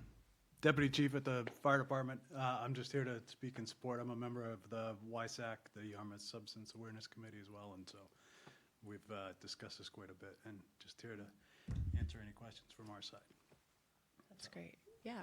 So, yeah, I'm also a co-chair at the with YSAC, and so we're really grateful for them supporting this initiative because we've seen it do really great things in some of the other towns across the Cape. So I'm excited to tell you more about it. I think the slide deck will be helpful just for kind of like illustrative purposes and some, data and statistics that I can't quote off the top of my head. I can understand that. It's a little tough to keep the numbers up there. It is, it is. Every town has a different set, so. Okay, I'm sure Bob will be right back.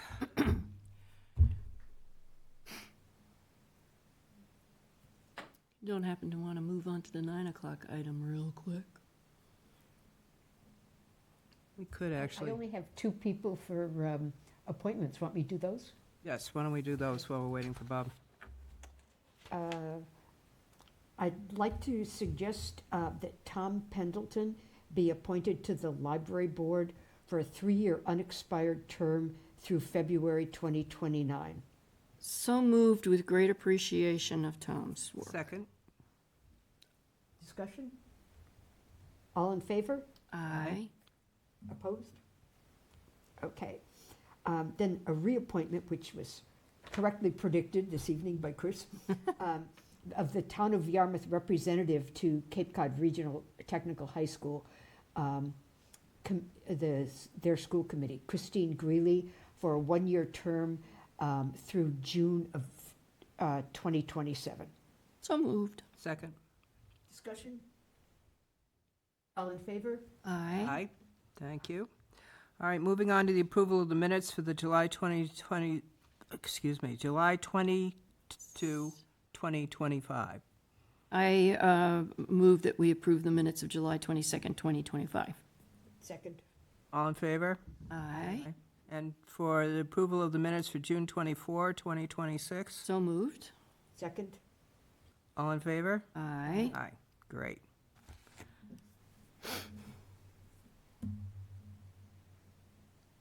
I hear 'em.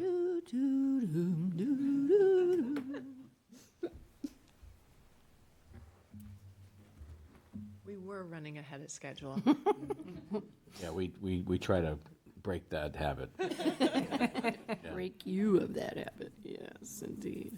I think we probably could also move up on the agenda then the vote for the Select Board representative for Cape Media Center. I move that Liz Argo be appointed the Select Board representative for the Cape Media Center. Do I have a second? I'll second that. I have a hard drive right here, you can maybe put it. Okay, and any discussion? All those in favor? Aye. Aye. Okay, thank you. Well, why don't we just keep moving on then? Man, yeah. Let's look at a discussion vote support letter for the legislative review of Massachusetts Lottery Local Aid Distribution Formula. Thought the letter was very well done, Mark. And, Thank you. And I asked Bob to lend a hand to make sure that we had the right ammunition in it. To bring everybody up to date, this letter was drafted before the legislature acted on the budget. And I thought we had a little bit more time. Here he is. So what we need to do, what I would recommend, Madam Chair, is that we authorize the letter, but the letter be redrafted because the budget's already been adopted. Understood. And so we need to sort of urge the legislative leadership to take this issue up and make it a priority.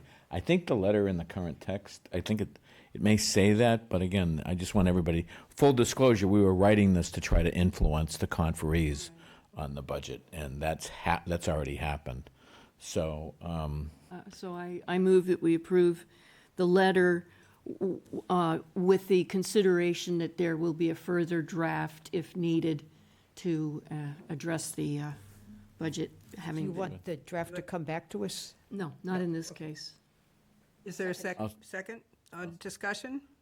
All in favor? Aye. Aye. Opposed? Unanimous. Thank you, Bob. Thank you, Mark, for your help on that. Okay, do you have your, He's working whatever you it. need? Yeah, Liam? no, it's not a document. It was a link we went to, and I can't, it won't download, so.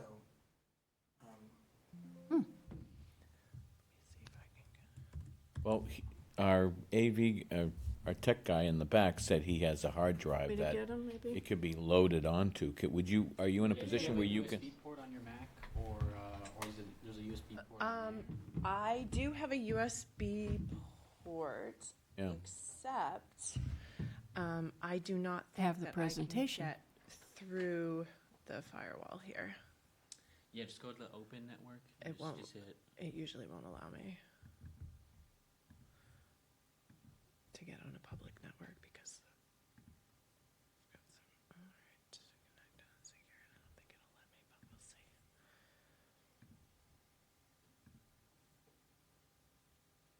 No.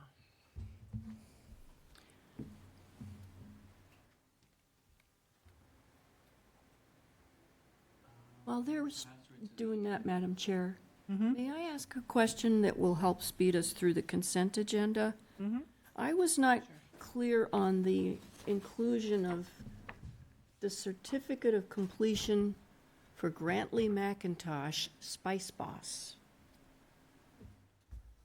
This was in our consent agenda. Boy, I didn't know what it was or meant or. Space Bus is that new little restaurant, right, on the north side of 28? It was the 908 Main Street. Bob, can you speak to that? Yeah, those were the, that is just the attendance at our alcohol certification course. He's one of our attendees. Oh. Why do we just get one? You're busy. I think he's busy. Yeah, I don't think there is. Because he didn't make the list. There's a list that's Oh, included, yes, but and- he's not on the list. So I guess they left his off. It's the whole. Oh, this list. Yeah. Okay. Ah, And that's not on the consent agenda. That's just information for you. Oh. oh, okay. All right, I think we can get this going here. Okay, fine. All righty. Here's my link. All right, look at that. We're gonna link it up, Liam, I think. you got it? I got the link. I'm gonna try to open it, and then we're gonna go for it. It's public. I just couldn't put it on my thumb drive. There you go. All right. Well done, Liam. Well, All right. I think it was well done, Bob. So if you want to, yeah, there you go. Perfect. All right. So we're here tonight to request support for the installation of Nalox boxes in the town of Yarmouth. This is an initiative that our organization has been putting forth on Cape from Bourne to Provincetown. And basically, Nalox boxes just provide an accessible, anonymous, convenient way for people who may not otherwise have access to naloxone in their community to get naloxone. So it enables people who could potentially be a rescuer in a bystander situation to have life-saving naloxone on their person and act in an emergency situation. Also, obviously, we know that Cape Cod, we live in a kind of high risk for overdose rural kind of community. We know that a lot of people do not call 911 when they are experiencing a medical emergency caused by an opioid overdose. And so putting naloxone into those people's hands enables them to help out others. Also, people who are living in a home, maybe with somebody who is using substances, can potentially, have Narcan in the home in case of an emergency. So An opioid rescue kit, it can be called, there are several different names for them. Sometimes they're called SAM boxes. That would be kind of named after the Good Samaritan Law, or Nalox boxes, because they contain kits of Narcan or naloxone. They're publicly accessible units, and they house about 4 to 6 doses of Narcan, depending on the size of the box. They're also can put CPR face shields, gloves, and other supplies and usage instructions inside the kits. They mount to the wall in public spaces. They're, there's no alarm or code needed to get into the boxes. They're just basically like tackle boxes that mount to the wall. People can open the front and they can take Narcan anonymously. So it's confidential and easy access.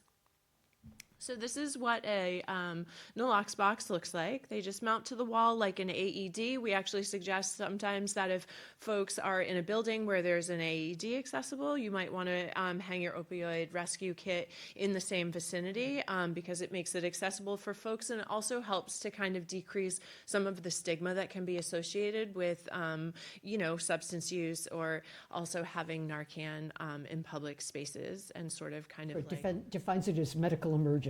Absolutely, yes, that's correct.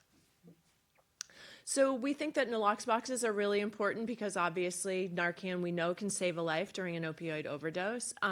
Access to free Narcan, I think sometimes people have a misconception that if we are distributing Narcan, it's going to increase people's likelihood to use substances that could potentially cause an overdose, or potentially it could create a situation where maybe there would be more overdoses likely to happen on a property. And we know that that is just not true. There's a lot of data that suggests that the more Narcan that there is available in a community, the lower the rates of overdose are. We have 14 of these boxes installed in the town of Falmouth right now, and as you probably know, the town of Falmouth for a very long time was the highest rate of overdose on Cape Cod. And 2 years ago, for the first time in 10 years, the Department of Public Health recognized that Falmouth was one of just 10 communities in Massachusetts that had a marked decrease in their overdose rate.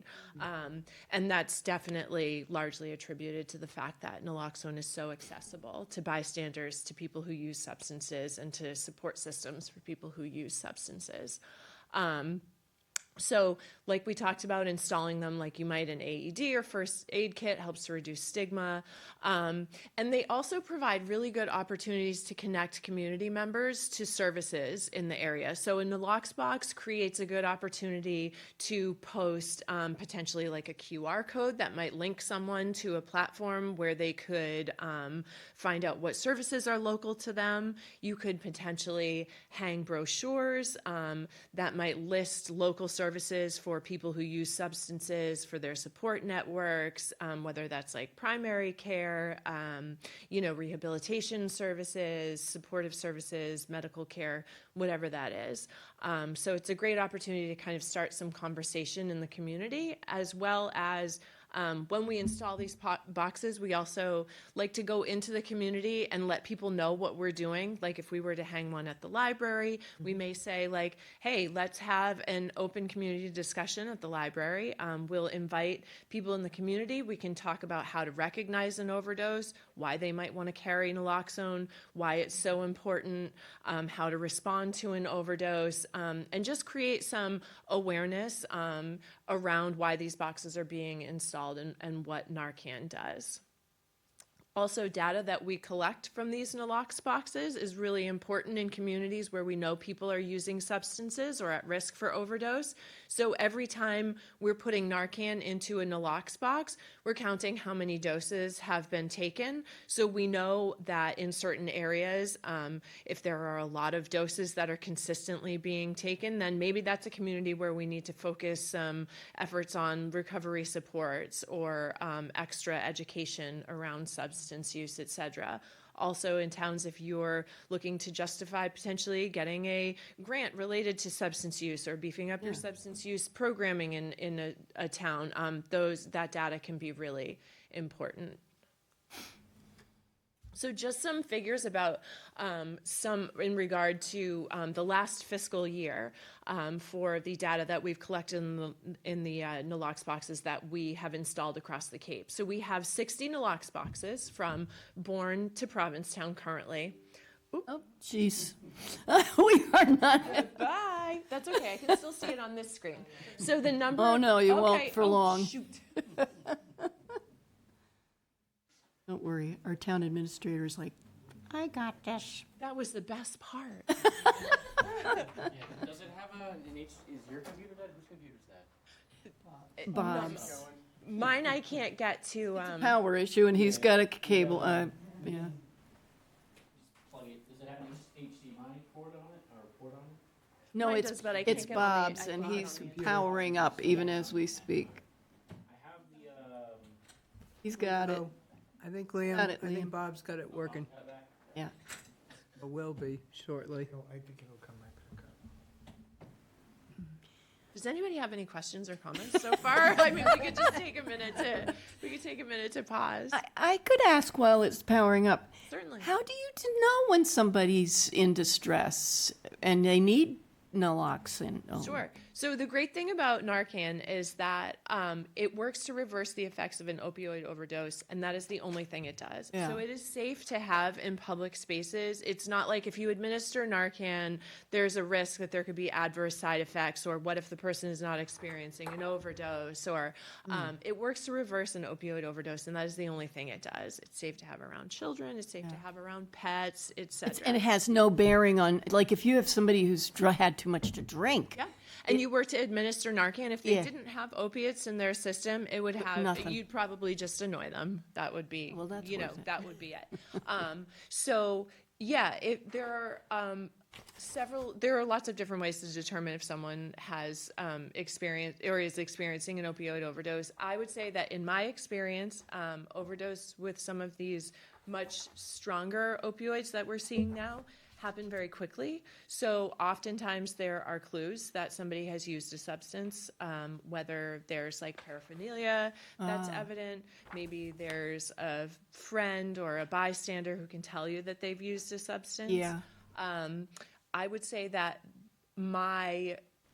the first clue for me is the way someone's breathing sounds when I've encountered them. There's a very kind of like constricted, sort of gurgly sound at the back of the throat. If they are breathing, you'll hear this kind of very constricted, gurgly, kind of guttural breathing. You probably also have that experience. Would you say that that's one of the...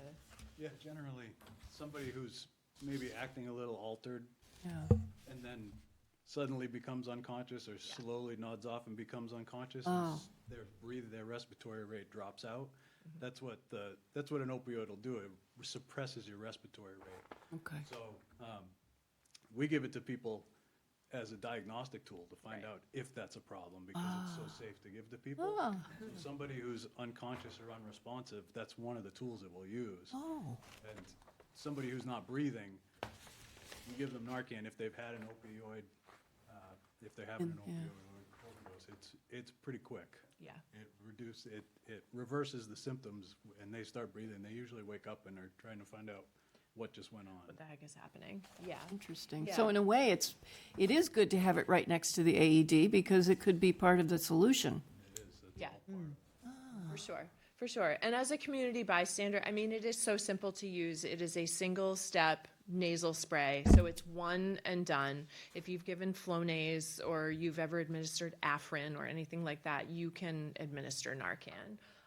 And we just really like to, reiterate to folks that the Good Samaritan law in Massachusetts, and this is for both people who use substances and people who do not. The Good Samaritan law, regardless of what the outcome is when someone experiences an overdose and you use Narcan, you will not be No liability. Yes. So that's supposed to, that was kind of created to help people feel more comfortable calling for rescue in a emergent situation where substances are involved. Yeah. So, as far as data goes, like I said, 60 nalox boxes across the Cape. The number of 4 milligram Narcan distributed Cape-wide since July 1st, 2025, so for the past year, is 842. Wow. Wow. Yeah. So on the Outer Cape, let's see.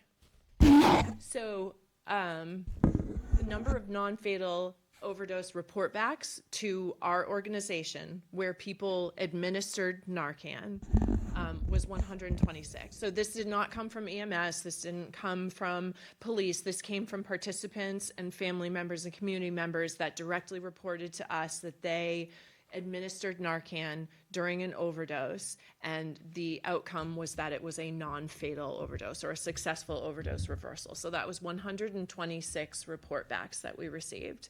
The number of fatal report backs to our organization from participants where Narcan was present. So this was in a situation where they had Narcan, they were able to administer Narcan, was 0 for the past year, which is pretty wild because in past years, it has certainly been much higher than that. And I think a lot of this is sort of attributed to the fact that substance use kind of goes in waves and people will sort of learn to acclimate to a substance. And a year ago or so, we had some much stronger, much different substances that were here. And I think people were not focusing so much on rescue breathing, and people were not using their naloxone soon enough. They were kind of making a traditional overdose response.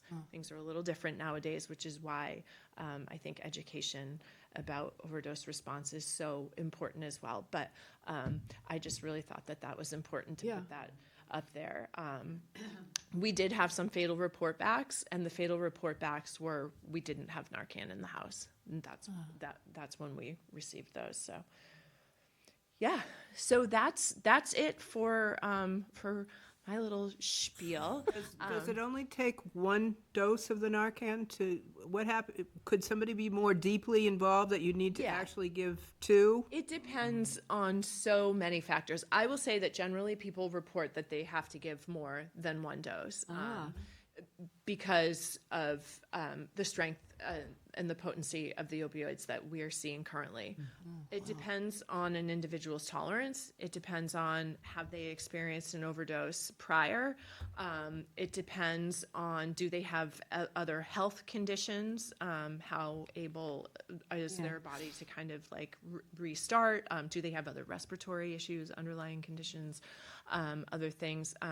Do they have an opioid tolerance? It depends on a lot of factors, but I will say generally people do report that they do use more than one dose. Okay. Another thing that we are seeing more and more of over the past few years is that people who wouldn't generally consider themselves at risk for opioid overdose because of the contamination in our stimulant supply, the counterfeit pills that we're seeing, people who use other substances are also at risk for opioid overdose. So maybe somebody who's at a bar and is offered like a bump of cocaine, who's not an opioid user or really is just an occasional substance user, uses a bump of cocaine that might be laced with fentanyl, and they could potentially experience an overdose. So most of the bars in Hyannis, a lot of the restaurants here in Yarmouth, also carry Narcan behind the bar in their first aid kit just because the that's risk good of, to know. Yeah, the risk of overdose is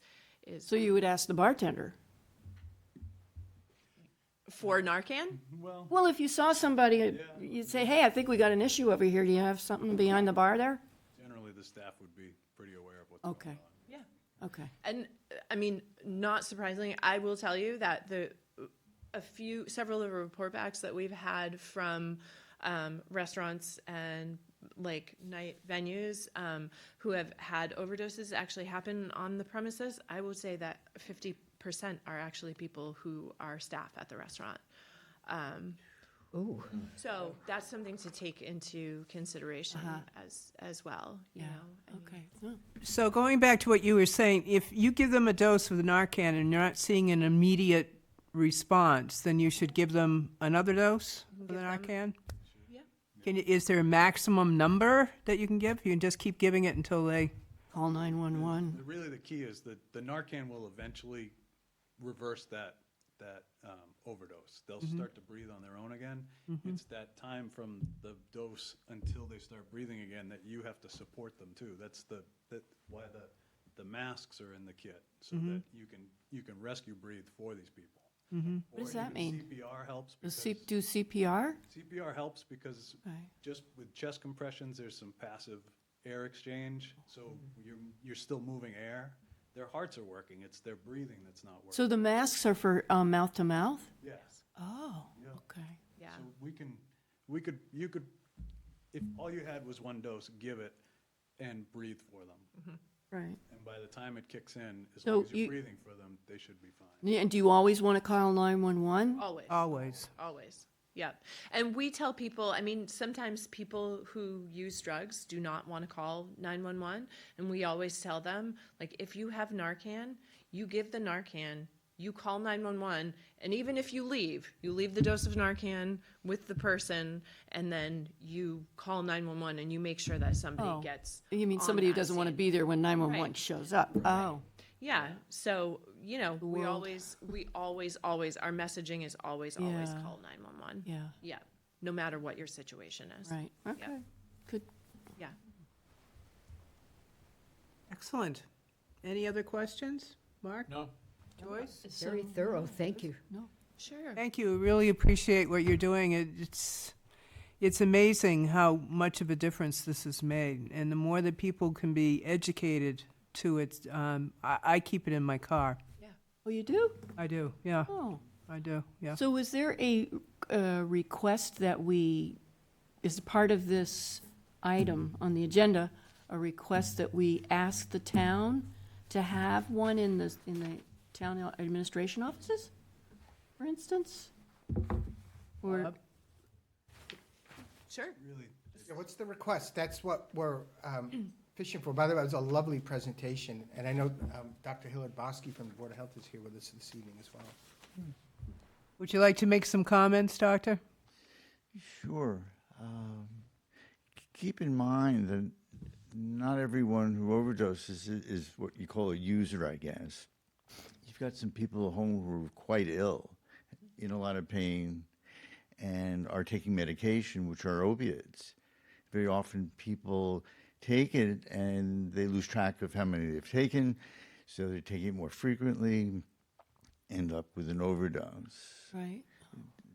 It's also important to realize that, well, there are a lot of reasons why someone could be unconscious. And it's true, diagnostically, it's very helpful. Their blood sugar could be too low. They could have choked on something. They could have had a stroke. If someone's out here, they could have hit their head.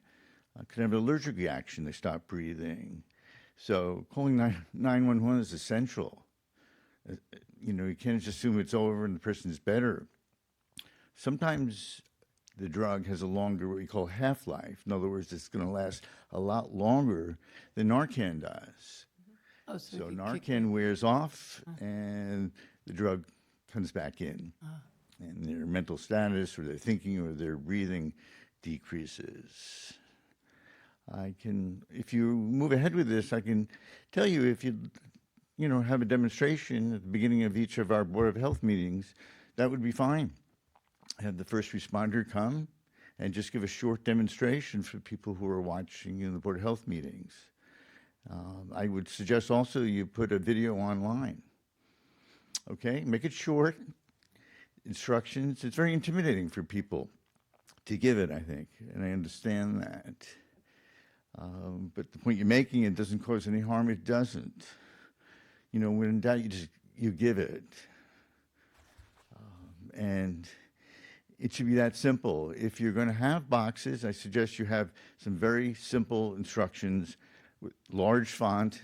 If we have an older population here, it would be very helpful to know what to do. And having it with the defibrillators is a great idea. Because that's another reason why someone can be unconscious. They have a cardiac rhythm that doesn't support them to be awake, to be breathing. So it's a great idea to place them together. Okay. Any questions, I'll be happy to answer anything. Thank you. Thanks, Hillary. Thank you very much. So where are you looking for us to put these boxes? List going. I don't know if we have the list.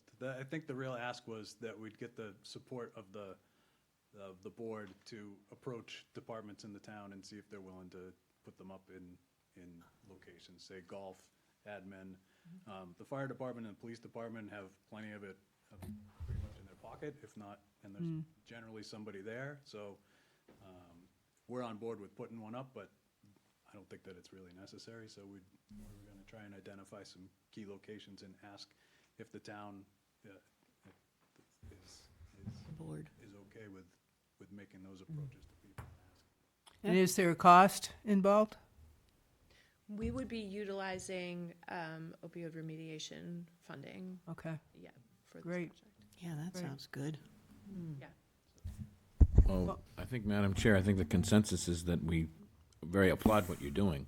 Yes. And obviously, you'd be working with the town administrator to find the appropriate places, so I think we're telling you, go for it.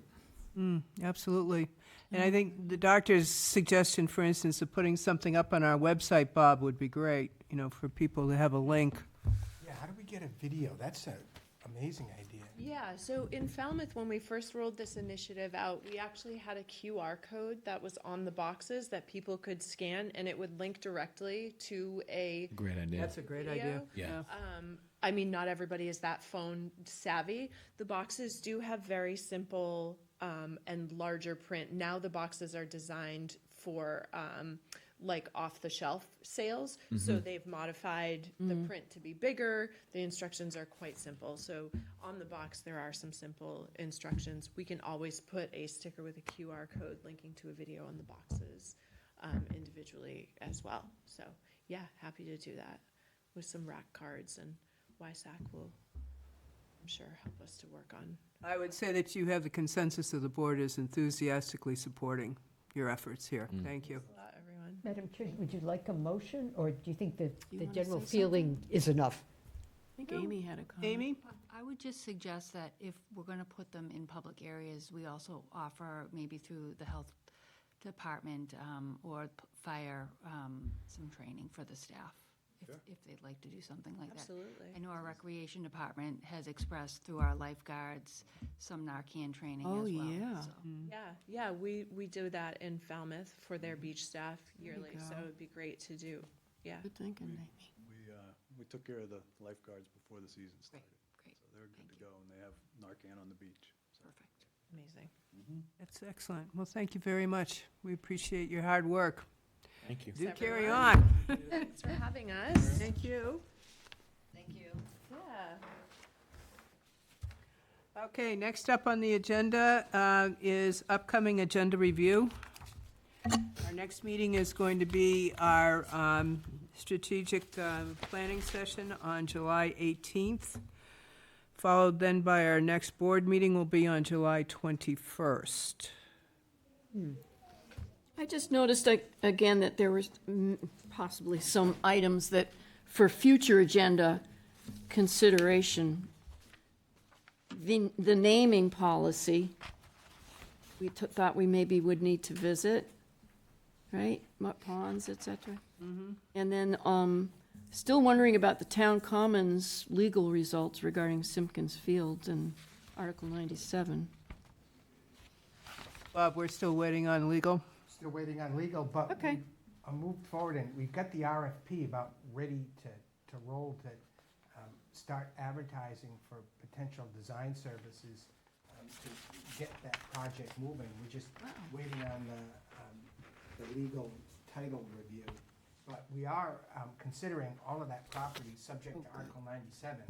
So I think any actions that we take should be consistent with that. And then we're just, Right. waiting a final report. Yeah. Last comments, Mark? Yeah, no, I think we want to make sure that the legal work is done correctly. But I also think that getting a firm on board to help us handle this, I think, makes a great deal of sense. So in that case, I'm very, very pleased that we're moving forward. I think what we want to do is we want to make sure that this is an area of the town that is been used by the public and by school children for many, many years. I mean, it's had tremendous public use over. And I get concerned that over time, when you basically relinquish one property and then lease out another property, like Simpkins, what happens is that the abutters begin to think that that's their land, and then they begin to. So I think that the thinking that I've had all along behind this is to make sure that we protect the public's use of the land. The land was made available for the town of Yarmouth to serve a public purpose.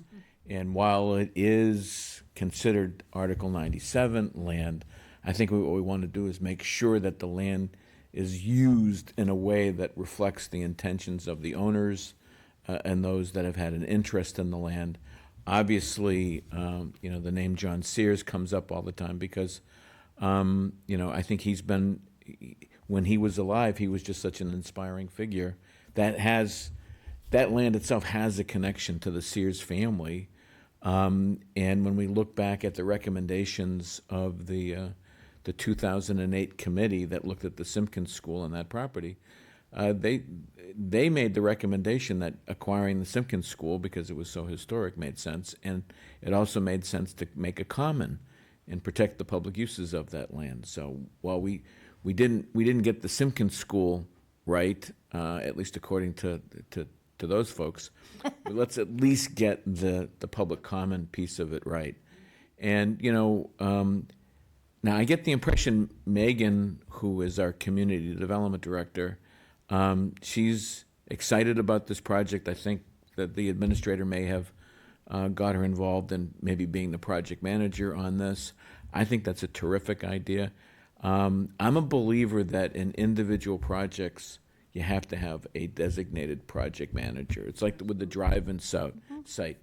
Even though there was a committee and they did their work, because Kathy Williams was the project manager, she made sure that things were done, and she did a great job of herding all the cats, so to speak. I think Megan has the same skill, and she has tremendous background.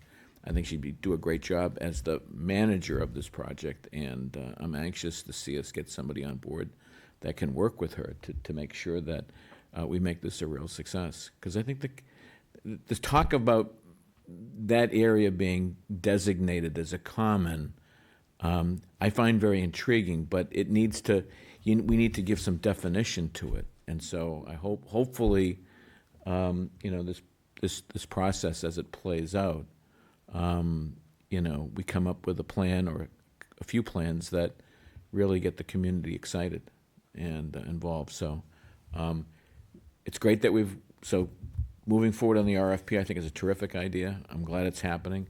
And hopefully we can get council, by the time we pick somebody, we'll have council on board with their work finished, and that can help enrich the thinking and the programming discussions about what to do and where to do it in terms of protecting the public use and access to the site. So I'm very pleased. And I just think it's going to be one of these items we just leave on our list of things to do and then just keep asking Bob, how we're doing. I mean, I know from my discussions with Bob, it's a priority, and I know he's bugging council, so I don't worry about it, but I think it's good to at least have it on the list and bring it up periodically to see how we're doing. And I think it helps Bob nudge council, because council needs to somehow, he gets busy, they get busy, and the more nudging, I think, the better. I also had DY agreement review on the agenda items. Have we heard back from the school committee, Bob? No, but they had indicated that after the elections that they were going to get back to us, so I think it's agitation a good time to ask for what their update is. And should we have on the agenda a list seasonal communities discussions?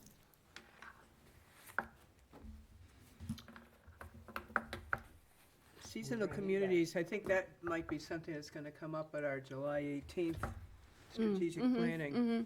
Okay. And then it would come out of that. Okay. I'm very happy. Game plan is to talk about it.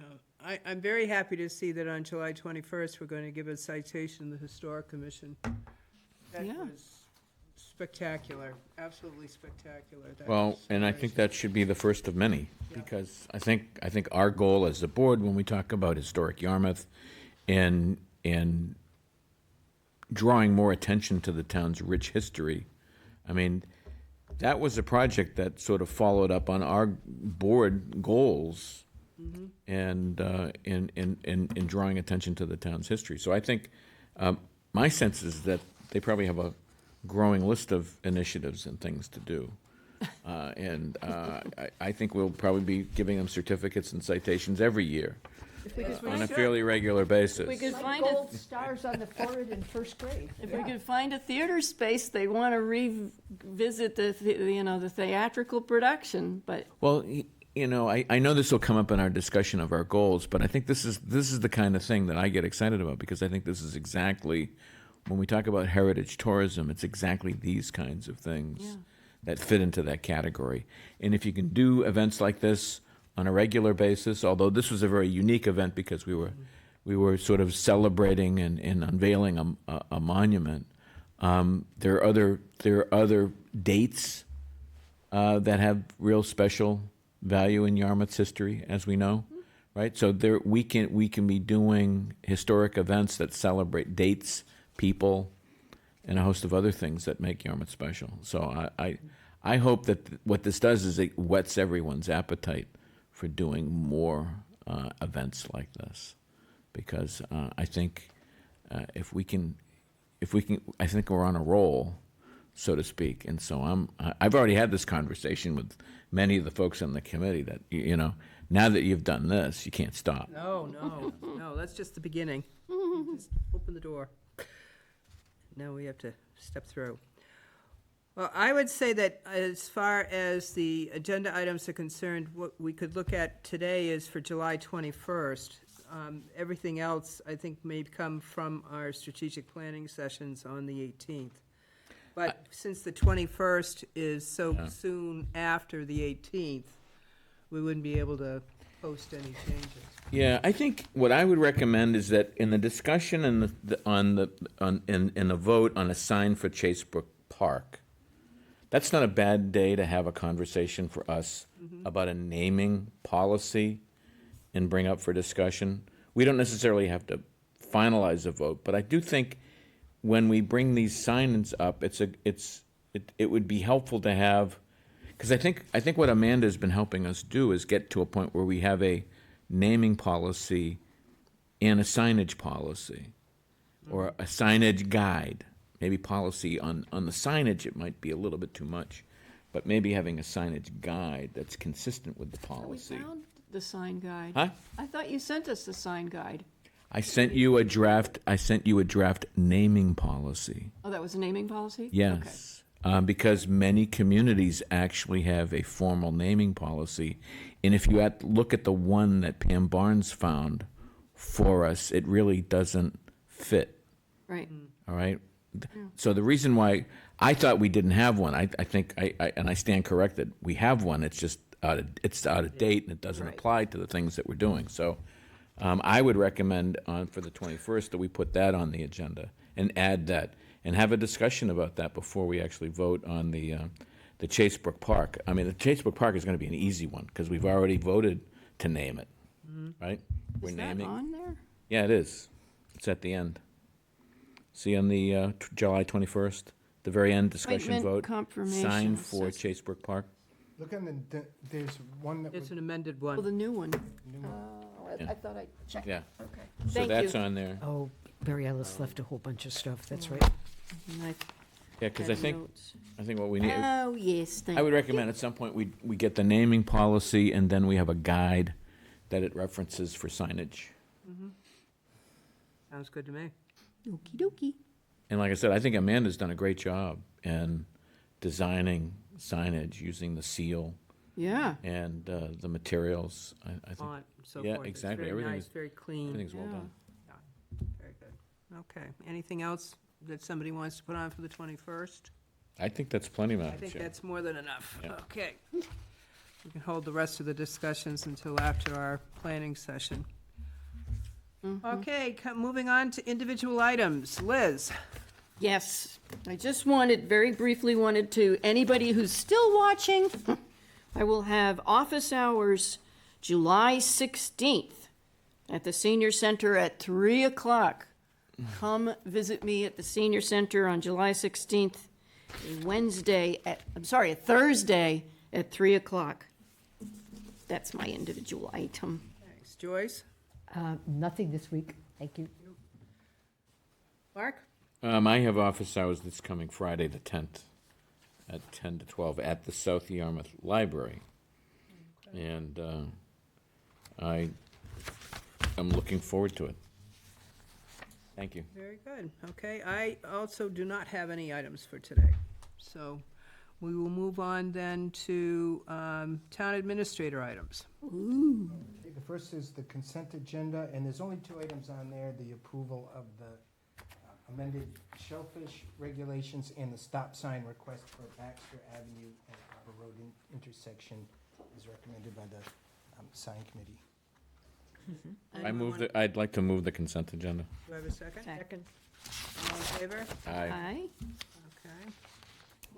Passed. Okay, and I had a few items to update the board on. I know board members are aware of this, but maybe not everyone in the public. We've discussed it a little bit this evening, but absolutely delighted to receive the news from our federal delegation that the town of Yarmouth has been awarded a $25 million build grant for the Yarmouth to Barnstable Route 28 improvement, streetscape, and safety enhancement project. Now, what you might not know, especially folks out there, is that BUILD stands for Better Utilizing Investments to Leverage Development. So that is a fancy acronym to indicate there's a strong economic development component to this. But we're very grateful for all of the work of the federal legislative delegation in supporting critical safety enhancements. We've had hearing after hearing about this for the Route 28 corridor here in our community. And this project also needs to be discussed within the context of the public infrastructure investment that we have in our community, most notably the wastewater infrastructure that we're hoping that is really going to see, along with these safety improvements, reduced congestion, and streetscape enhancements, a stimulation of additional private investment along this corridor. And so, we're really happy with that. And our, at the local level here, our newly re-energized CEDC, we'll be working with this. And we've also had we started our process for the recruitment of the new economic development director with the role that has been advanced, from the previous role. And I cannot tell you, we recruited for this position like 2 or 3 times. And there was that period between the end of COVID and, fairly recently that we were having a tremendously difficult time recruiting these high-level professional positions. We've just closed the application process, and the number of highly qualified applications is really staggering. Oh, nice. Great. So we've got some high hopes, and we're going to start the interview process, and so we'll be back in front of the board with that as well. Can I ask a question about the streetscape and the Route 28, and just in terms of with the $25 million from the Build grant, and I know Amanda Lima has been working with doing the engineering in terms of the municipal vulnerability preparedness part and flooding possibilities. And as we go forward with that Route 28 improvement, I'm hoping, and I think Amanda answered and said, yes, we're looking at that with the eyeglasses of flooding at this point to see if that's part of what needs to be done for Route 28. Well, absolutely. The one thing about that project that it's particularly well positioned because of there's been over 5 years of design work, probably 10 years of design work that's gone into that at an extremely high level.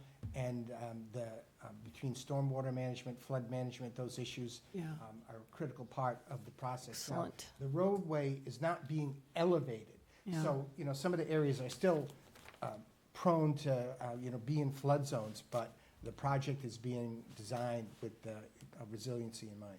Good, good, good, good. So that's a key part of that. Thank you, So, Bob. Now, this grant alone doesn't impact directly the Mass DOT timeframe. Remember, they still have that 2029 timeframe, but one requirement of the grant is that the funds have to be committed by 2030 and expended by 2035. So it lines directly with our schedule. We just need to, if we know anybody on the MPO, make sure. Know a few people, don't we, Mark? We stick Yeah. to our schedule. Well, if I can respond to that, Bob, I think one of the problems that we had with keeping it on schedule was just the growing cost and the lack of funding. That's why this grant is critical. It keeps us on schedule, and it also frees up money for other tip projects, particularly projects that we might have. So I think we also have to keep putting the pressure on the utilities to keep performing what their jobs. Seems to be really pervasive, prevalent problem. Yeah, I think we're going to have to continue to make noise at the MPO. But for folks that are watching, if there's any question about the value of the Cape Cod Commission staff, they played a very important role in working with our staff to get that grant application together and make it a competitive one. That, again, we tried this once before and it didn't work. But as you know, you got to keep trying, and it paid off. Very good. So that's a great one. And also, while we've got so many folks visiting here for the summer, I wanted to give an additional brief update on the Grays Beach Boardwalk project. Folks have been following our updates very closely. We've got great numbers on our website and social media, and we want to try to update on this project anytime we can. And the thing people need to know, this has been a massive endeavor for our community in addressing this project. I mean, we were really shocked to see the extent of the damage to the pilings and the structure of the boardwalk as a result of, first, the several winter storms that we had, and then ultimately Winter Storm Hernando was devastating for our area. We're happy to report that all of the construction contracts have been fully funded, procured, have been awarded. The materials are on order, and on-site construction to replace all of the pilings will be started anytime now. They've received the notice to proceed previously on that project. And the key thing is we really appreciate everyone's patience, but folks need to know with the cost of this project, the size, scope, the extent of this damage, there was no shortcut available to rush a project of this size and scope. And this is a massive project for the town. It is not simply repair. It is replacing practically every piling underneath the Grays Beach Boardwalk. So the good news is that the boardwalk will be back safely on a completely new structural support system this summer. With the names, right? The same. And all of the commemorative planks will be in place. And none of those have been lost. We're lucky that the whole thing, didn't wind up falling down with all of the damage, but because it's still there, it is gonna, the time of construction is gonna be a lot less because it's gonna be focused on just the piling that needs to be replaced while the superstructure is kept aloft. And we're hopeful that this new structure is going to be even stronger than that originally was, and it's going to serve the town for many, many years. But we just want to kind of make clear so folks know this was a big project, no small feat, and I really want to thank, I know Amy's been working with DNR and the, between procurement and the DPW assistance and all the technical reviews that we've had, and the finance team, right down to the CEDC supporting us with a funding request. I mean, where do you find at the end of the fiscal year $200,000? I mean, it's amazing in such a short time, everything that they put together and got this going. So I'm real proud of that effort.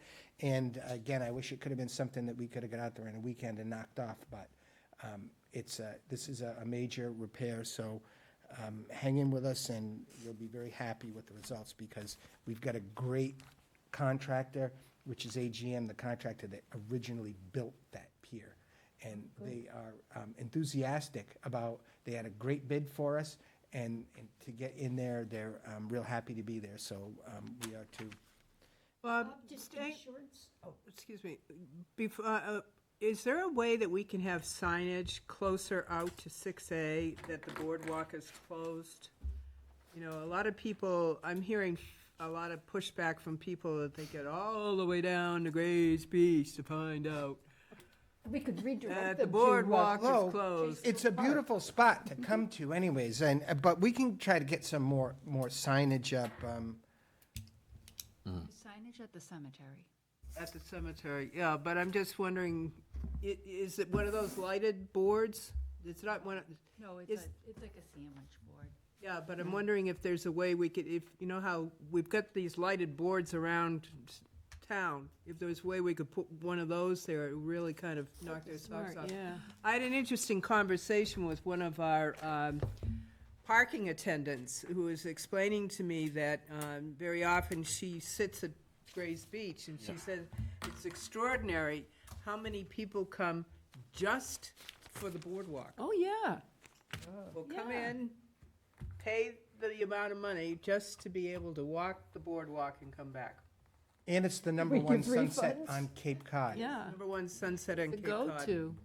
So if there's a way we could help people not have to go all the way down, that would be great. Thank you.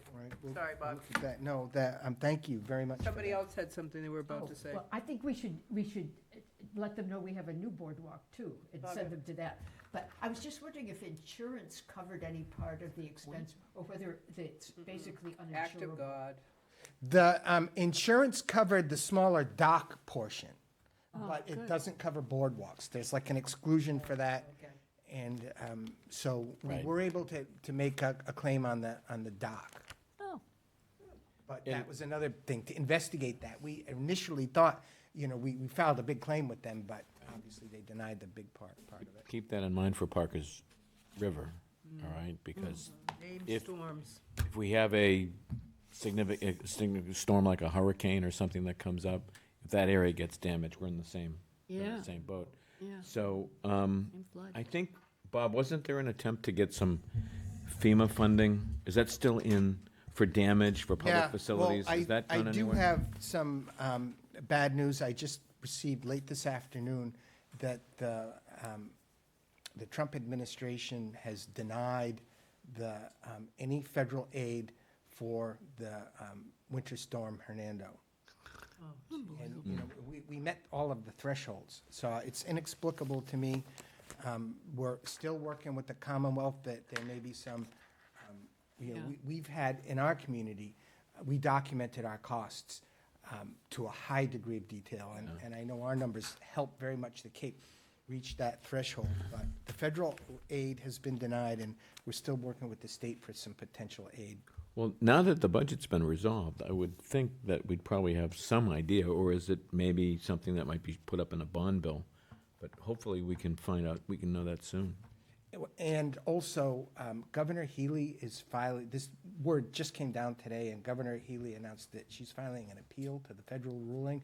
So I don't want to say it's completely, we are appealing that ruling through the Commonwealth. Excellent. That's good. Hopefully we'll get some state aid as well. And just another couple of quick things. I want to, you know, congratulations to the board and the town on a smooth town meeting process at that special meeting held June 24. And the thing I want to stress, even though it was only one article, and, you know, there were all of those issues associated with that, the organization of a town meeting is a massive effort, and it's supported by many town departments, many hours of work, and I just want to, you know, take my hat off to the people that worked on it. They didn't treat it as a throwaway town meeting or a fake town meeting. You know, we need to have everything organized. And of course, you know, with the issues associated with a temporary moderator, I mean, it had to go like clockwork, you know, or it reflects very poorly, I think, on Yeah. our community if it's a disorganized process. And so every town meeting is very important, and it was just good to get us through that, and there were no technical glitches, and we were prepared for any eventuality. We want to thank our town clerk Yes. for leading us off over and there having it go so hiding. smoothly for us. Mary did a great job on that, and her whole staff, her team, her registrars. I mean, it's amazing the amount of work that they do. And while we're on the subject of town meeting, I'm working with Mary currently, and we're in the planning stages for a fall town meeting that I know the planning board has some zoning issues. We've got the short-term rental sunset that we're gonna have to deal with, if, you know, not much else. And we are recommending holding it on Monday, November 16. Now, I want to bring that up, and what my intention would be is to work out the full draft town meeting schedule with all the milestones and present that to the board for your consideration at possibly the next meeting. But I want to kind of foreshadow that, let you start thinking about it, and then when we get to the next meeting, you'll see like the detailed dates that we'll have to meet. And that is usually the time we try to get it in between Veterans Day and Thanksgiving Day while avoiding any religious holidays. And so there's a kind of a limitation there. But it looks like the 16th will work fine. What's the average cost of a special town meeting? Or of a town meeting? Well, Mary's got a better handle on it, but what we estimate close to 10,000. Yeah, that's what I remember them Yeah, saying. so it was anywhere between 8,500 and 10,000. We're still pulling together some of the bills. We had estimated some of the staff at about 4 hours of overtime. So I can pull those numbers together for what it actually cost, but on average is anywhere between 8.5 to 10. And that doesn't necessarily include any additional fees that we might have had for audio or video costs. So those go through IT as opposed to my office. Thank you. Which interestingly enough, the AV costs can get even higher for these one-off meetings at odd dates, because if the AV team that we use from Cape Media is not available because of, you know, it's not part of our normal routine, then we have to hire people to do it, and so that, you know, the costs can get even higher. So just to wrap things up, listen, I want to say once again, happy 250th birthday to our great nation. What a wonderful milestone to pass with all of the folks here in our beautiful community, and I hope everyone enjoyed the celebration. It seemed like things we, you know, got a report from Chief Lennon, and, you know, we were packed, our community, over the holiday weekend, and we had no, you know, Special real problems? catastrophes, and so Door, looking out on Sandy Pond. congratulations to everyone. Good. Thank you. Thank you, Bob. I had an hour fireworks show. That's great. Wow. On Sandy Pond? Oh, wow. Who did that? Neighbors. The neighbors did that. There Neighbors you did. go. The neighbors are supplying the fireworks I don't know these if that's days. legal, but that's, hey, My dog wasn't happy. yeah. Okay. Bob, thank you very much. I will entertain a motion if somebody wants to make it. I move that we adjourn. Second. All in favor?